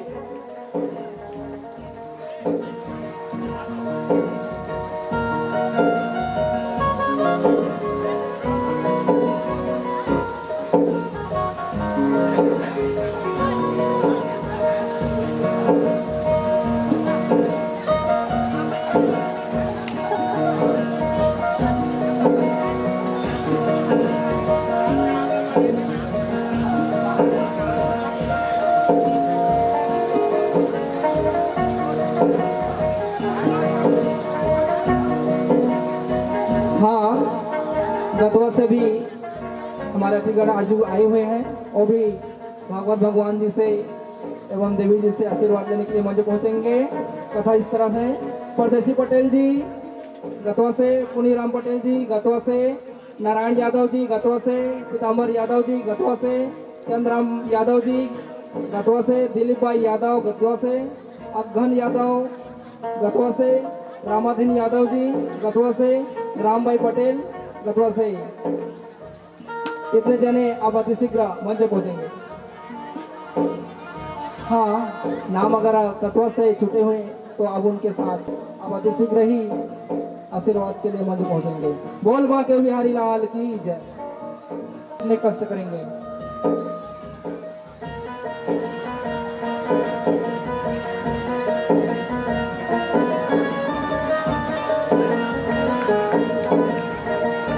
डॉक्टर अशोक पटेल जी मेहरा, आप भी सपत्नी सहित मंच में आशीर्वाद के लिए पहुंचेंगे। डॉक्टर अशोक मेहरा जी।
कैसे कहेंगे?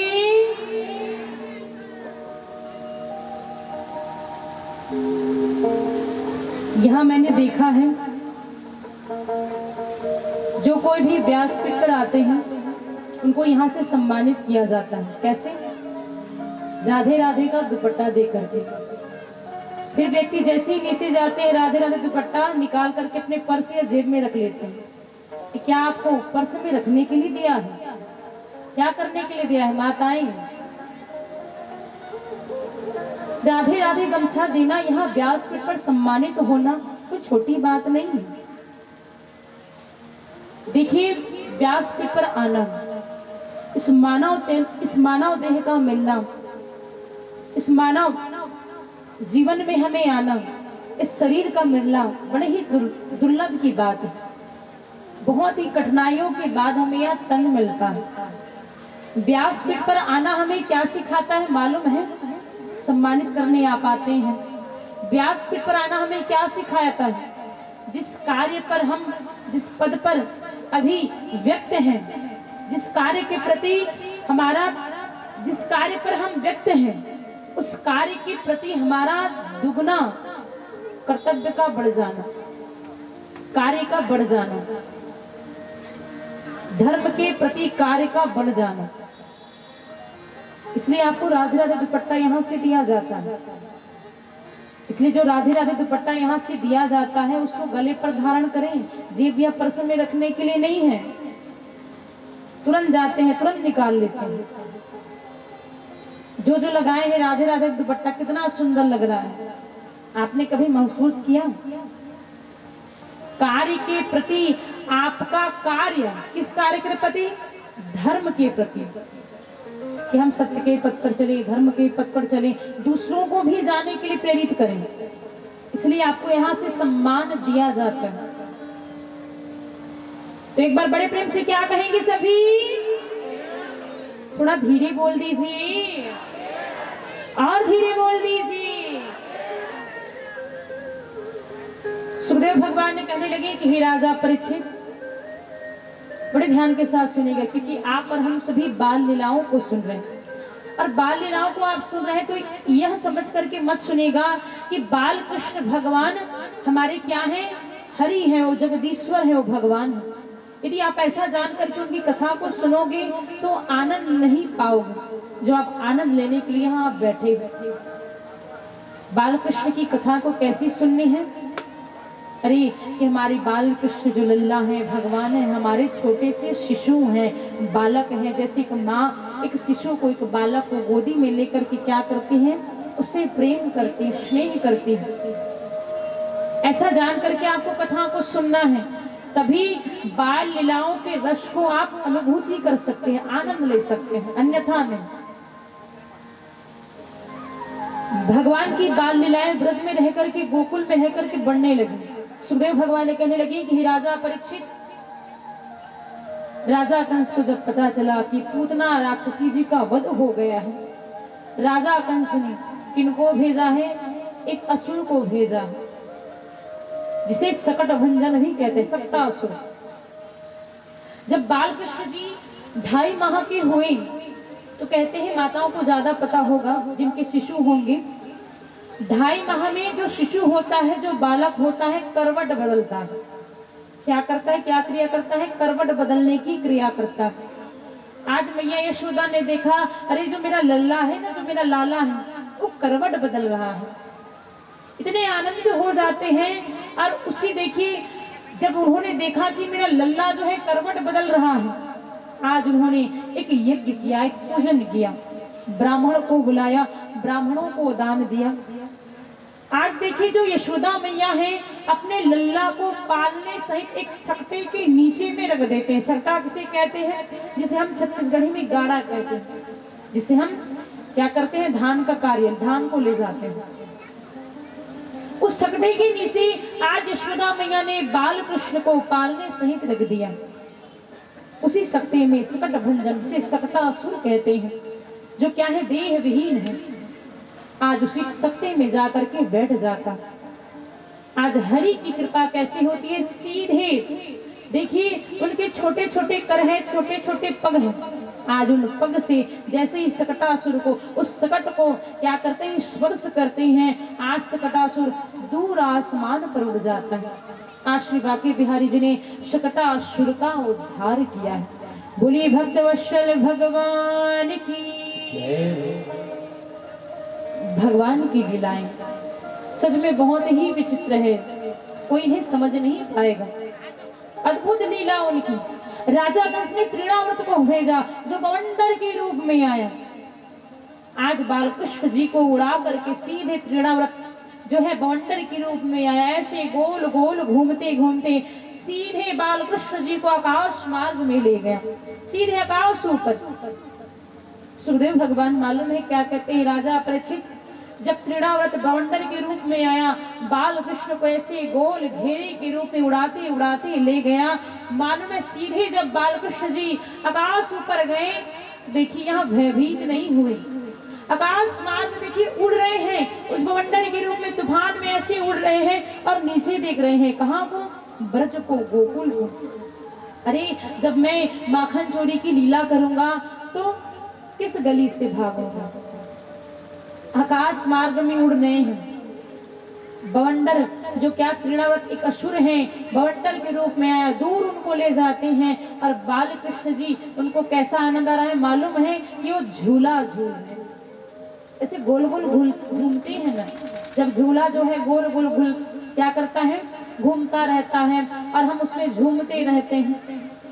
आज देखिए बाल कृष्ण जी ऐसे आभास हो रहा है, ऐसे आनंद लुटा रहे हैं कि अरे मैं झूला झूल रहा हूँ, झूले का आनंद आ रहा है, ले रहे हैं, अरे मैं झूला झूल रहा हूँ। कहाँ, इस आकाश मार्ग में झूला झूल रहा हूँ, कितना आनंदित हो जाते हैं और झूला झूल भी रहे हैं और नीचे पृथ्वी को देख रहे हैं, ब्रज को देख रहे हैं, गोकुल को देख रहे हैं कि जब मैं माखन चोरी की लीला करूंगा, जब मैं बड़ा हो जाऊंगा तो किस गली से भागूंगा, कपिसदा की गली से भागूंगा कि इस गली से भागूंगा, कि पटेल परिवार आयोजन जो करता है उस गली से भागूंगा, भागू तो किस गली से भागूंगा। इतना विचार विमर्श कर रहे हैं, इतना आनंद लुटा रहे हैं, झूला झूल रहे हैं, झूला झूलते झूलते मन में यही विचार कर रहे हैं कि माखन चोरी की लीला करूंगा तो किस गली से भागूंगा। भगवान की यह लीला अद्भुत लीला है। भगवान ने तृणावर्त असुर का उद्धार किया है। बंधु बोलिए असुर निकंदन भगवान की।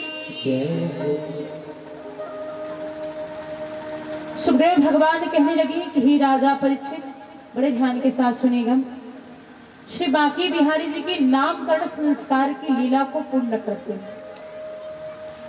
मथुरा में उस कारावास में, उस कारागार में वसुदेव जी, देवकी मैया जी हैं। आज वसुदेव महाराज जी श्री गर्गाचार्य जी को बुलाते हैं। जब गर्गाचार्य जी पधारते हैं, पूरा वृतांत समझाते हैं कि आपको कहाँ जाना है। गर्गाचार्य जी महाराज आज सीधे ब्रज गोकुल में जाते हैं। नामकरण संस्कार, बड़े ध्यान के साथ सुने कैसे भगवान का नाम रखा गया, नामकरण संस्कार की लीला को पूर्ण की। यहाँ मैया यशोदा, नंद बाबा, मैया रोहिणी, गौशाला को सजाया गया। जहाँ गौ माता को रखा जाता है, जिस घर में, जिस कक्ष में, उसे गौशाला कहते हैं। अब आप इस पर विचार कीजिए, जब भगवान का, तीनों लोगों के स्वामी का नामकरण भी किया गया तो गौशाला को सजा करके गौशाला में ही नामकरण संस्कार को किया गया। सुंदर गौशाला को सजाया। देवकी मैया, वसुदेव जी ने श्री गर्गाचार्य जी महाराज को भेजा, कहाँ, ब्रज में, गोकुल में। मैया यशोदा, मैया रोहिणी, नंद बाबा जी। जैसे मैया यशोदा, रोहिणी मैया को पता चला कि हमारे यहाँ कौन आने वाले हैं, गर्गाचार्य जी महाराज आने वाले हैं, तो यह मैया यशोदा, मैया रोहिणी गर्गाचार्य महाराज जी का परीक्षा लेने के लिए देखिए तैयारी कर रहे हैं। गौशाला को सजाया गया, गर्गाचार्य जी महाराज का आगमन हुआ। यहाँ कैसी परीक्षा ले रहे हैं, मैया यशोदा, मैया रोहिणी। मैया यशोदा जी मैया रोहिणी के पुत्र को अपनी गोदी पर ले लिए। किनको? मैया रोहिणी के पुत्र को मैया यशोदा लिए हुए हैं और मैया यशोदा की लल्ला को मैया रोहिणी अपने गोदी में लिए हैं। गर्गाचार्य जी सीधे उनका आगमन ब्रज में होता है, गोकुल में होता है, नंद भवन में प्रवेश करते हैं, गौशाला में जाते हैं। मैया यशोदा, मैया रोहिणी, नंद बाबा गर्गाचार्य महाराज जी को प्रणाम करते हैं। जैसे प्रणाम किए, आज यहाँ कौन, मैया यशोदा पूछती है, किनको पूछती हैं, गर्गाचार्य महाराज जी को पूछती हैं। गर्गाचार्य जी महाराज कौन है मालूम है? यदुकुल की पुरोहित है। कौन? श्री गर्गाचार्य जी महाराज यदुकुल पुरोहित। बड़ा व्यास श्रीमद् भागवत में लिखते हैं कि गर्गा पुरोहितो राजने यदुराम सुमहा तपः ब्रजम जंगाम नंदस्य वसुदेव प्रचोदितः गर्गा पुरोहितो राजन यदुनाम सुमहातपः ब्रजम जंगामनंदस्य वसुदेव प्रचोदितः। यदुकुल पुरोहित श्री गर्गाचार्य जी महाराज वसुदेव के कहने पर नंद भवन ब्रज में आते हैं। यशोदा मैया प्रणाम करके कहती है कि हे गर्गाचार्य जी महाराज, एक बताइए जो मेरी गोदी में खेल रहा है वो किसका लल्ला है? गर्गाचार्य जी महाराज आचार्य हैं, सभी ब्राह्मणों के आचार्य हैं। उनको तो पहले से पता है कि किनके पुत्र हैं किनके नहीं। गर्गाचार्य जी महाराज कहते हैं मैया यशोदा से, जब मैया यशोदा ने कहा कि हे गर्गाचार्य जी महाराज यह लल्ला है, ये किनका पुत्र है, क्योंकि परीक्षा ले रहे हैं कि कैसे गर्गाचार्य जी महाराज बड़े ज्ञानी हैं, बड़े तपस्वी हैं, महातपा हैं, महामन वाले हैं, क्यों ना एक बार उनकी परीक्षा ली जाए। इसी कारण मैया यशोदा कहते हैं कि हे गर्गाचार्य जी महाराज जो मेरी गोदी में खेल रहा है ये किसका लल्ला है? गर्गाचार्य जी महाराज कहते हैं अयम ही रोहिणो पुत्रो रमयन ही सुहृदो गुणा। हे मैया यशोदा अयम ही रोहिणो पुत्र, हे मैया यशोदा, हे मैया ये जो आपकी गोदी में खेल रहा है ना, अयम ही रोहिणो पुत्रो, यह रोहिणी जी का पुत्र है, रोहिणी मैया का। गर्गाचार्य जी महाराज को सब पता है कि कृष्ण बलराम जी किनके पुत्र हैं, वसुदेव और देवकी के। लेकिन यहाँ तो वसुदेव जी के कहने पर ही नामकरण करने आए हैं, नाम रखने आए हैं। रोहिणो पुत्र अयम ही रोहिणो पुत्रो रमयन ही सुहृदो गुणा। हे यशोदा मैया जो आपकी गोदी में खेल रहा है ना, यह लल्ला रोहिणी जी का पुत्र है, रोहिणी मैया का। रमयन ही सुहृदो गुणा, यह श्री रामचंद्र जी जैसा क्या होगा, सुंदर होगा, इसलिए इनका नाम क्या होगा, राम होगा।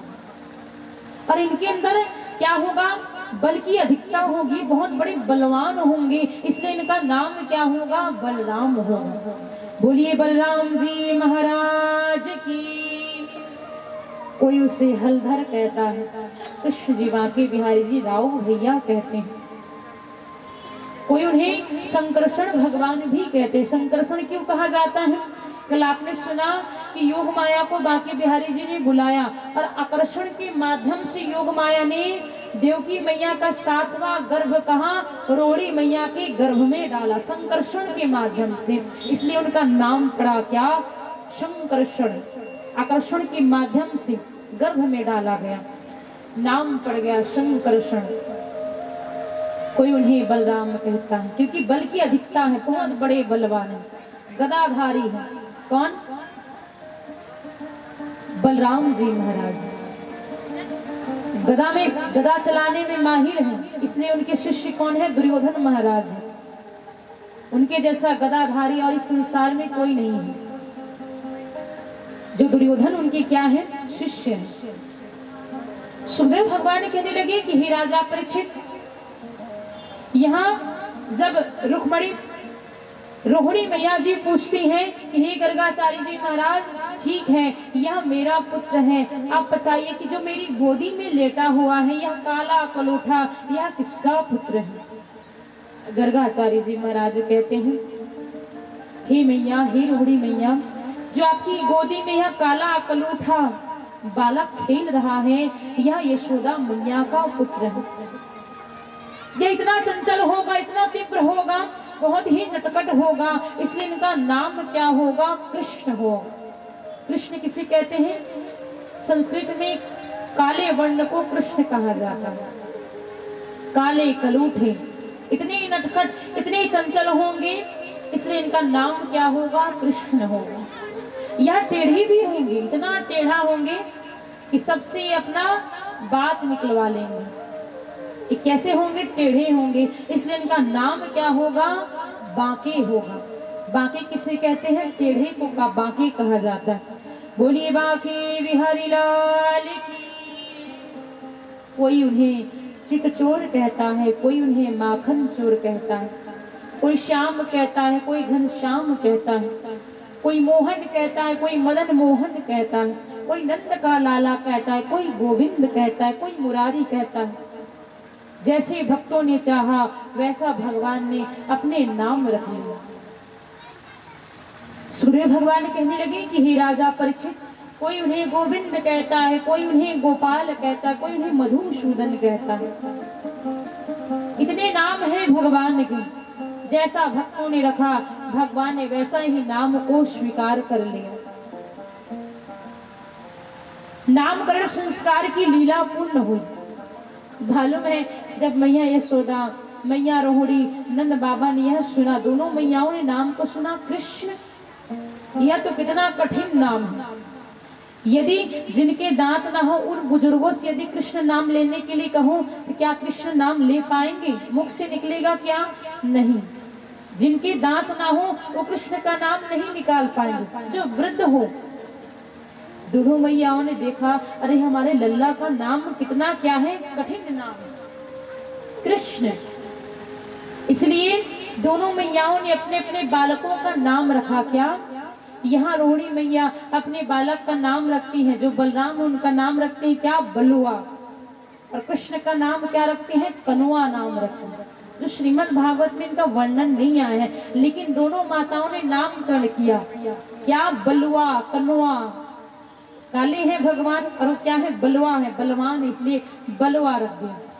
अब जब भी कभी पुकारते थे बलुआ, कनुआ ऐसा कह करके, देखिए चराचर जगत के स्वामी को कनुआ कह करके, बलुआ कह करके पुकारने लगे। कौन? मैया यशोदा, मैया रोहिणी मैया। माँ के उस प्रेम में तो भगवान कोई भी नाम स्वीकार कर लेंगे, जैसा भी कहें। क्यों? क्योंकि माँ वात्सल्य से भरी रहती है। माँ के मुख से जैसा भी शब्द निकले, यदि गाली भी निकले तो बच्चों के लिए वो क्या है? वह आशीर्वाद के रूप में ही है। क्योंकि माँ का प्रेम अद्भुत होता है, माँ वात्सल्य से भरी रहती है। सूर्य भगवान कहने लगे कि हे राजा परीक्षित, भगवान की लीला ब्रज में गोकुल में रहकर कितनी बढ़ती गई। धीरे धीरे भगवान बड़े होने लगे। ठुमक ठुमक रामचंद्र, बाजे पगत पे जनी। आज इतने सुंदर से कौन चल रहे हैं? बाल कृष्ण जी, बलराम जी ठुमक ठुमक करके चल रहे हैं। पाँव में क्या है? नुपुर बंधे हुए, इतने सुंदर लग रहे हैं, ठुमक ठुमक चल रहे हैं। पूरे नंद भवन में, पूरे आंगन में किलकारी गूंज रही है कृष्ण बलराम की। भगवान की एक लीला, क्या? मृग भक्षण की लीला। यमुना जाते हैं, घुटनते चलते चलते कहाँ पहुंच जाते हैं? यमुना के तट पर पहुंच जाते हैं। और भगवान की एक लीला, वे मृद का भक्षण कर लेते हैं, मृद पान कर लेते हैं। मृद अर्थात मिट्टी, माटी। उनके सखा जो है, देखिए उनके सखा कहाँ चले जाते हैं शिकायत करने के लिए? मैया यशोदा के पास चले जाते हैं। अरे मैया, जो तेरे लाला है ना, उन्होंने माटी खायो। ब्रज में प्रवेश किया, इसलिए बीच बीच में थोड़ा ब्रज भाषा का प्रयोग करते हुए कथा का रसपान करेंगे। उनके सखा कहते हैं, अरे मैया, अरे यशोदा मैया, जो तेरे लाला है ना, उन्होंने मृद का भक्षण कर लियो है, मिट्टी खा लियो है, माटी खा लियो है। मैया यशोदा जैसी ही सुनती है, छड़ी लेकर के जाती है। कहाँ? यमुना के तट पर। जैसे ही यमुना के तट पर जाती है, कौन? मैया यशोदा जी छड़ी लेकर के जाती है। जब उन्होंने सुना कि लल्ला ने माटी खायो है, आज छड़ी लेकर के, छड़ी दिखा करके मैया यशोदा तीनों लोगों के स्वामी को कहते हैं, अरे लल्ला, अरे कान्हा, चल तू अपना मुंह खोल, क्या तूने माटी खायो है? क्या तूने मिट्टी खायो है? कृष्ण कहते हैं, अरे मैया, मैंने माटी नहीं खायो। और कल हमने बताया कि भगवान ने यह लीला क्यों किया। प्रसाद के रूप में ब्रज की रज को उन्होंने ग्रहण किया, लिया। चल तू अपना मुंह खोल, क्या तूने माटी खायो है? अरे मैया, मैंने माटी नहीं खायो है। आज बार बार विनती करने लगी। कौन? मैया यशोदा जी। देखा क्या बालकृष्ण ने? अरे मैया तो विनती कर रही है, निवेदन कर रही है, क्यों ना मुख को खोल ही दिया जाए। आज बालकृष्ण जी जैसे ही माँ के कहने पर, मैया के कहने पर मुख को खोलते हैं। मैया यशोदा उनके मुख में क्या देखती हैं? चराचर जगत को, पूरे विश्व को, पूरे ब्रह्मांड को देखती है। उस विश्व में, उस ब्रह्मांड में भारत वर्ष को देखती है, भारत देश को देखती है। भारत देश में जहाँ ब्रज बसी हुई है, जहाँ गोकुल बसी हुई है, वहाँ को देखते हैं। और उस ब्रज में, उस गोकुल में जहाँ यमुना का तट है, आज मैया यशोदा अपने बाल कृष्ण के मुख में चराचर जगत को देख रही है, यमुना तट को देख रही हैं। और कैसे मैया छड़ी दिखा करके बाल कृष्ण जी को डांट फटकार कर रही हैं, उस दृश्य को भी मुख के अंदर देखती है। मैया यशोदा अवाक रह जाती है, आश्चर्य पड़ जाती है, अरे मेरे लल्ला के मुख में मैंने ये क्या देख लिया। तभी तुरंत बाल कृष्ण भगवान जी ने, कन्हैया जी ने क्या किया, मैया यशोदा पर वैष्णवी माया का प्रयोग किया। दो मायाएं होती हैं, एक योग माया, एक वैष्णवी माया। योग माया सब पर किया जा सकता है। कल आपने सुना वसुदेव जी जब कारावास से निकले, कारागार से निकले, तो कैसे योग माया का संचार हो गया, किन पर, उन सैनिकों पर निद्रा का संचार हो गया। सब सो गए, सब लेट गए, निद्रा का संचार हो गया। तो दो मायाएं होती हैं, कि योग माया और दूसरा है वैष्णवी माया। योग माया सब पर यह प्रभाव कर सकता है या किया जा सकता है। जो योग माया है सब पर किया जा सकता है, लेकिन वैष्णवी माया का प्रयोग देखिए, जो भगवान के खास भक्त होते हैं उन पर ही वैष्णवी माया का प्रयोग किया जाता है। आज बाल कृष्ण जी ने मैया यशोदा पर वैष्णवी माया का प्रयोग किया। वैष्णवी माया का प्रयोग क्यों किया? मैया ने उनके मुख में सब कुछ देख लिया। बाकी बिहारी जी मन में विचार करते, हरी मेरी मैया ने तो मेरे मुख में सब कुछ देख लिया, यदि वह मुझे प्रभु मान बैठे, ईश्वर मान बैठे, तो जो मैं लीला इस धराधाम पर करने आया हूँ वह पूर्ण नहीं होगा। मैं एक माँ का प्रेम पाने के लिए, एक मैया का प्रेम पाने के लिए इस धराधाम पर आया हूँ, और यदि वे मुझे भगवान मान लेंगे तो मुझे उनका प्रेम कैसे मिल पाएगा। जैसे एक माता से प्रेम शिशु को मिलता है, एक शिशु से प्रेम एक माता को मिलता है, ऐसा प्रेम मुझे कैसे मिल पाएगा। इसलिए उन्होंने वैष्णवी माया का प्रयोग किया। तुरंत भूल गई कौन? मैया यशोदा जी। जैसे ही मैया यशोदा जी भूल गई, आज मैया यशोदा कहती हैं कृष्ण से नहीं, उनके सखाओं से कहते हैं, अरे सखाओं याद रखना। आज मैया यशोदा बहुत बड़ी बात कहती है उन सखाओं से, कि साचो श्री राधा रमणे झूठो यह सब संसारे, अरे बाजीगर को पीकड़ो तो मिटत ना लागी बार। साचो श्री राधा रमण झूठो यह संसार, बाजीगर को पेकड़ो मिटत न लागी बार। हे सखाओं, मेरा लल्ला कभी झूठ नहीं बोल सकता। साचो श्री राधा रमण, साचो अर्थात सत्य, सच्चा। मेरा लल्ला, मेरा कान्हा कभी झूठ नहीं बोल सकता। वो तो क्या है, मेरा लल्ला बहुत ही साचो है, बहुत ही सच्चो है, मेरा लल्ला कभी झूठ नहीं बोल सकता। भगवान ने इस लीला को ब्रज में रह करके, गोकुल में रह करके किया। बोलिए भक्तवत्सल भगवान की जय हो। सुग्रीव भगवान कहने लगे कि हे राजा परीक्षित, आज नंद भवन में ठुमक ठुमक करके चल रहे हैं कौन? श्री बांके बिहारी जी। पाँव में क्या है? पग में नुपुर बंधे हुए हैं, हाथों में क्या है? कंगन सुशोभित हैं, चोटी में क्या है? मोर का पंख लगा हुआ है। अच्छा, बाकी बिहारी जी अपने सर पर, अपनी चोटी पर, अपनी बेनी में किनको धारण किए हैं? मोर का पंख धारण किए हैं। क्यों धारण किए हैं मालूम है? क्योंकि इंसान क्या है? महाभोगी है। क्या है? महाभोगी है। और जो मोर पक्षी होता है वह क्या है? योगी है। इसलिए भगवान श्री कृष्ण जी मोर के पंख को अपनी चोटी पर धारण करते हैं। मानव क्या है? मैथुन क्रिया के द्वारा बच्चे पैदा करते हैं, लेकिन मोर पक्षी ऐसा होता है, मोरनी ऐसी होती है कि मोर पक्षी के अश्रु को पी करके वह क्या होती है? गर्भवती होती है। हम सभी मानव क्या है? महाभोगी है। और जो मोर पक्षी होता है वो योगी है। इसलिए भगवान श्री कृष्ण जी और आप सभी जानते हैं भगवान कृष्ण जी योगी नहीं हैं, योगियों के गुरु हैं, महायोगी हैं। इसलिए वे मोर पक्षी के पंख को अपनी बेनी पर, अपनी चोटी पर धारण करते हैं। अधरों में क्या है, मुरली सुशोभित है, पीतांबर धारी है, इतने सुंदर लग रहे हैं, पीतांबर धारी है, अधरों में मुरली सुशोभित है, हाथों में क्या है, कंगन सुशोभित है, पाँव में, पग में क्या लगाए हैं, नुपुर सुशोभित है। छम छम देखिए, आज बाल कृष्ण जी जैसे नंद भवन में क्रीड़ा कर रहे हैं, खेल रहे हैं, विनोद कर रहे हैं।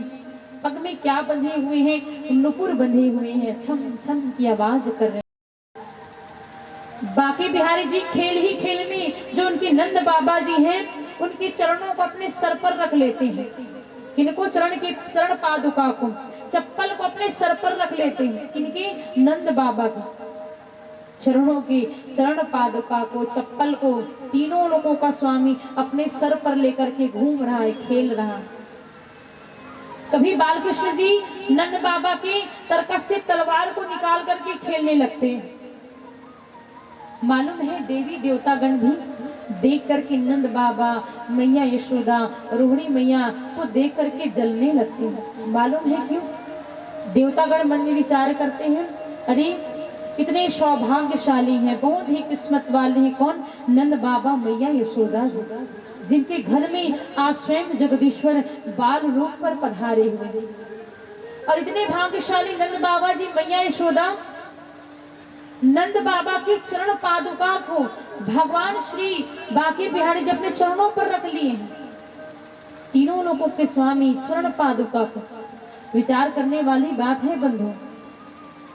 इसीलिए जो देवतागण हैं आज नंद बाबा, मैया यशोदा को देखकर के जलने लगते हैं। इतने सौभाग्यशाली, इतने किस्मत वाले ये तीनों लोगों के स्वामी आज उनके चरण पादुका को सर पर रख रहे हैं। देवता भी जल रहे हैं नंद बाबा से, मैया यशोदा से। आपने कभी गौर किया कि बालकृष्ण लाल जी मैया यशोदा नंद बाबा के घर क्यों आए? देवकी मैया वसुदेव जी के घर में क्यों आए? लल्ला बन करके, बालक बन करके, शिशु बन करके, पुत्र बन करके क्यों आए? आपने कभी विचार किया कि भगवान इन्हीं के घर में लाला बन करके आए हैं, बालक बन करके आए हैं, पुत्र बन करके आए हैं? क्यों? इसका एक कारण है। वसुदेव जी, देवकी मैया, नंद बाबा जी, मैया यशोदा जी, आपने इनके नामों पर कभी ध्यान दिया? वसुदेव जी, देवकी जी, इनके नामों में क्या है? द अक्षर है। क्या है? द अक्षर है। यदि हम वसुदेव जी कहते हैं तो इसमें द अक्षर है, देवकी मैया कहते हैं तो इसमें द अक्षर है, यशोदा मैया कहते हैं यशोदा, अंत में क्या है? द अक्षर है। नंद बाबा कहते हैं तो इसमें भी क्या है? द अक्षर है। मालूम है द का अर्थ क्या होता है? द का अर्थ होता है देने वाला।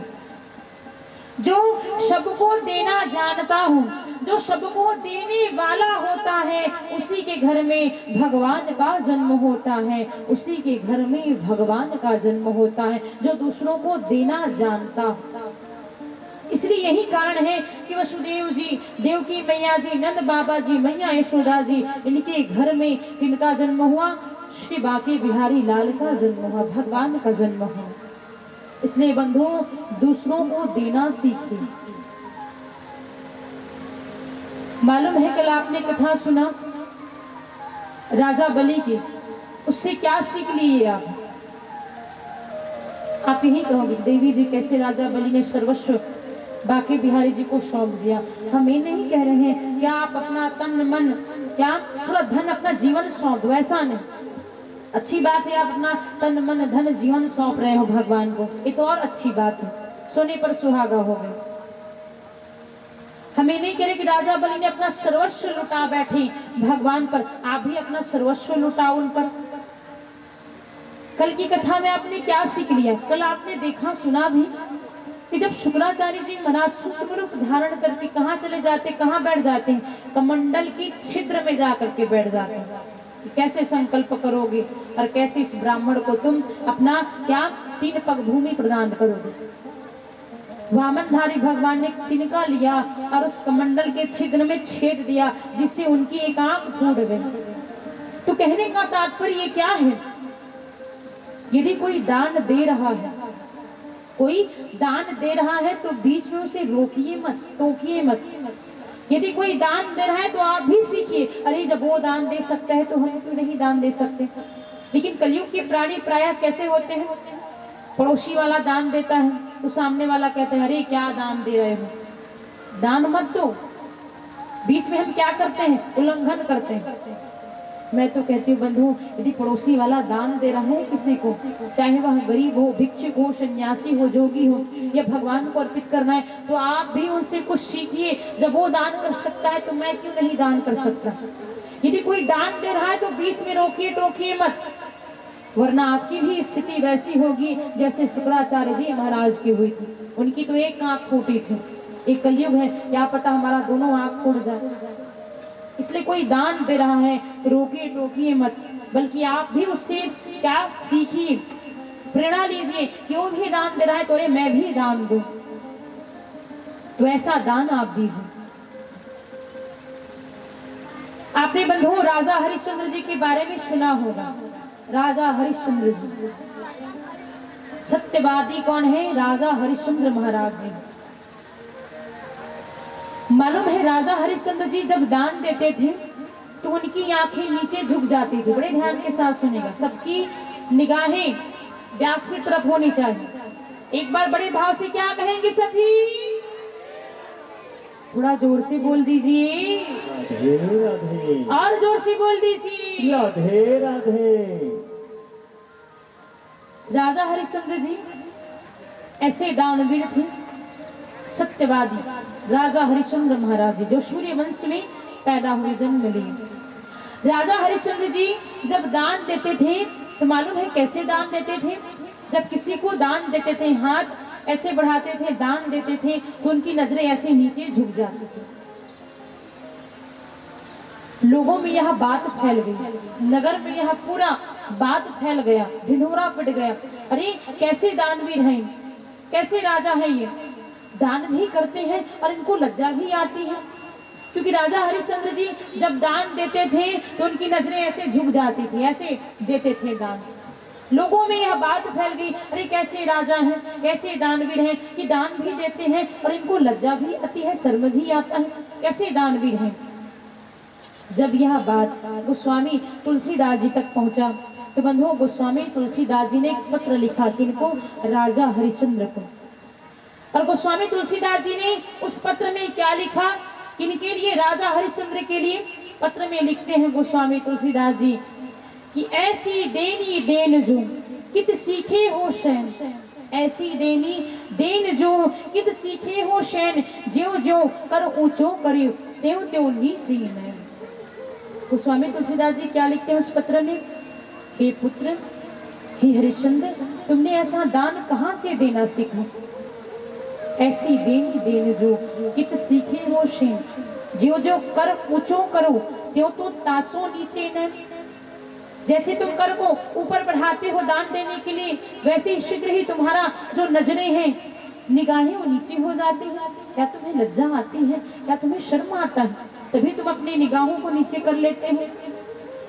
मालूम है यह पत्र जब राजा हरिश्चंद्र तक गया, हरिश्चंद्र ने इस भाव को पढ़ा तो राजा हरिश्चंद्र ने भी गोस्वामी तुलसीदास जी को एक पत्र लिखा।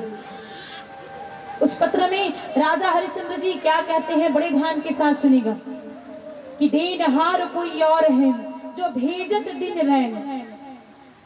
हरिश्चंद्र जी पत्र लिख रहे हैं गोस्वामी तुलसीदास जी को कि देनहार कोई और है जो भेजत दिन रैन, लोग भरम हम पर करें तासो नीचे नैन, तासो नीचे नैन। आज यहाँ राजा हरिश्चंद्र जी कहते हैं कि हे गोस्वामी तुलसीदास जी, देनहार कोई और है, देने वाला तो कोई और है, जो भेजत दिन रैन, जो हमेशा मुझे भेज रहा है, लोग भरम हम पर करें तासो नीचे नैन, तासो नीचे नैन। भेजने वाला तो ऊपर वाला बैठा हुआ है जो मुझे दिन रात भेज रहा है, लेकिन लोग भरम मुझ पर कर रहे हैं, अरे राजा हरिश्चंद्र दान दे रहा है, कि अरे राजा हरिश्चंद्र दान दे रहा है। इसलिए हे गोस्वामी तुलसीदास जी, इसीलिए इसी कारण मेरी जो दोनों निगाहें हैं, नजरें हैं मेरी नीचे झुक जाती हैं। लोग भ्रम मुझ पर कर रहे हैं कि राजा हरिश्चंद्र दे रहा है। ऐसे भ्रम में मत रहना। यदि आप किसी को दान भी दे रहे हो, दान दे रहे हो बंधुओं, तो हमें मान लीजिए किसी को हम दान दे रहे हैं, चाहे वहां गरीब व्यक्ति हो, किसी को भी हम दान दे रहे हैं, तो तुरंत भूल जाइए आप कि हमने किसी को दान दिया है। और कोई आप पर देखिए आपको दान दे रहा है, आपकी सहायता कर रहा है, तो कभी भूलिए मत, ध्यान देना इस बात को।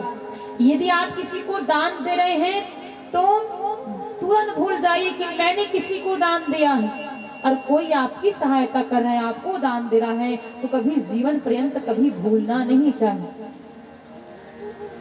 यदि बंधु आप किसी को दान दे रहे हैं, आपको याद, अरे मैंने फलाने को उस दिन दान दिया था, इतना रुपए दिया था, इतने पैसे दिया था, तो ना चाह करके भी आपके अंदर अभिमान आ जाएगा, अरे मैं इस फलाने व्यक्ति को मैंने दान दिया था। यदि आप किसी को दान दे रहे हैं, तुरंत भूल जाइए कि हमने किसी को दान दिया था। और कोई दान दे रहा है, आप पर सहयोग कर रहा है, आपकी रक्षा कर रहा है, तो उसे जीवन में कभी भूलना नहीं चाहिए। तो एक बार बड़े भाव से क्या कहेंगे सभी? ऐसे में काम बनने वाला नहीं है। कम से कम राधे राधे की ध्वनि यहाँ तक तो आनी चाहिए। कितना आलसपन दिखा रहे हैं कपिसदा धरा धाम के भक्त। चलिए थोड़ा जोर लगाइए, एक बार बड़े प्रेम से क्या कहेंगे सभी? ऐसे कहेंगे, कैसे कहेंगे? राधे राधे। सुखदेव भगवान कहने लगे कि हे राजा परीक्षित, आज बाल कृष्ण भगवान जी इतने सुंदर लग रहे हैं, इतने सुंदर। होठों पर क्या है? लाली लगी हुई, चोटी में मोर का पंख है, पीतांबर धारी हैं, इतने सुंदर लग रहे हैं। हाथों में कंगन है, पाँव में क्या है? नुपुर बंधी हुई हैं, शावली श्रुतियां, मोहनी मूर्तियां। बांके बिहारी जितने सुंदर लग रहे हैं कि आज सभी उनकी सुंदरता को देख करके मोहित हो जाते हैं। इतने सुंदर सावली श्रुतियां, मोहनी मूर्तियां श्री बांके बिहारी जी लग रहे हैं। सावली सूरत पे मोहन, दिल दीवाना हो गया। इतने सुंदर बांके बिहारी जी। सबके हाथों में क्या होना चाहिए? मीठी मीठी तालियां होनी चाहिए। वाणी का सहयोग करते हैं, यही गाते हुए क्या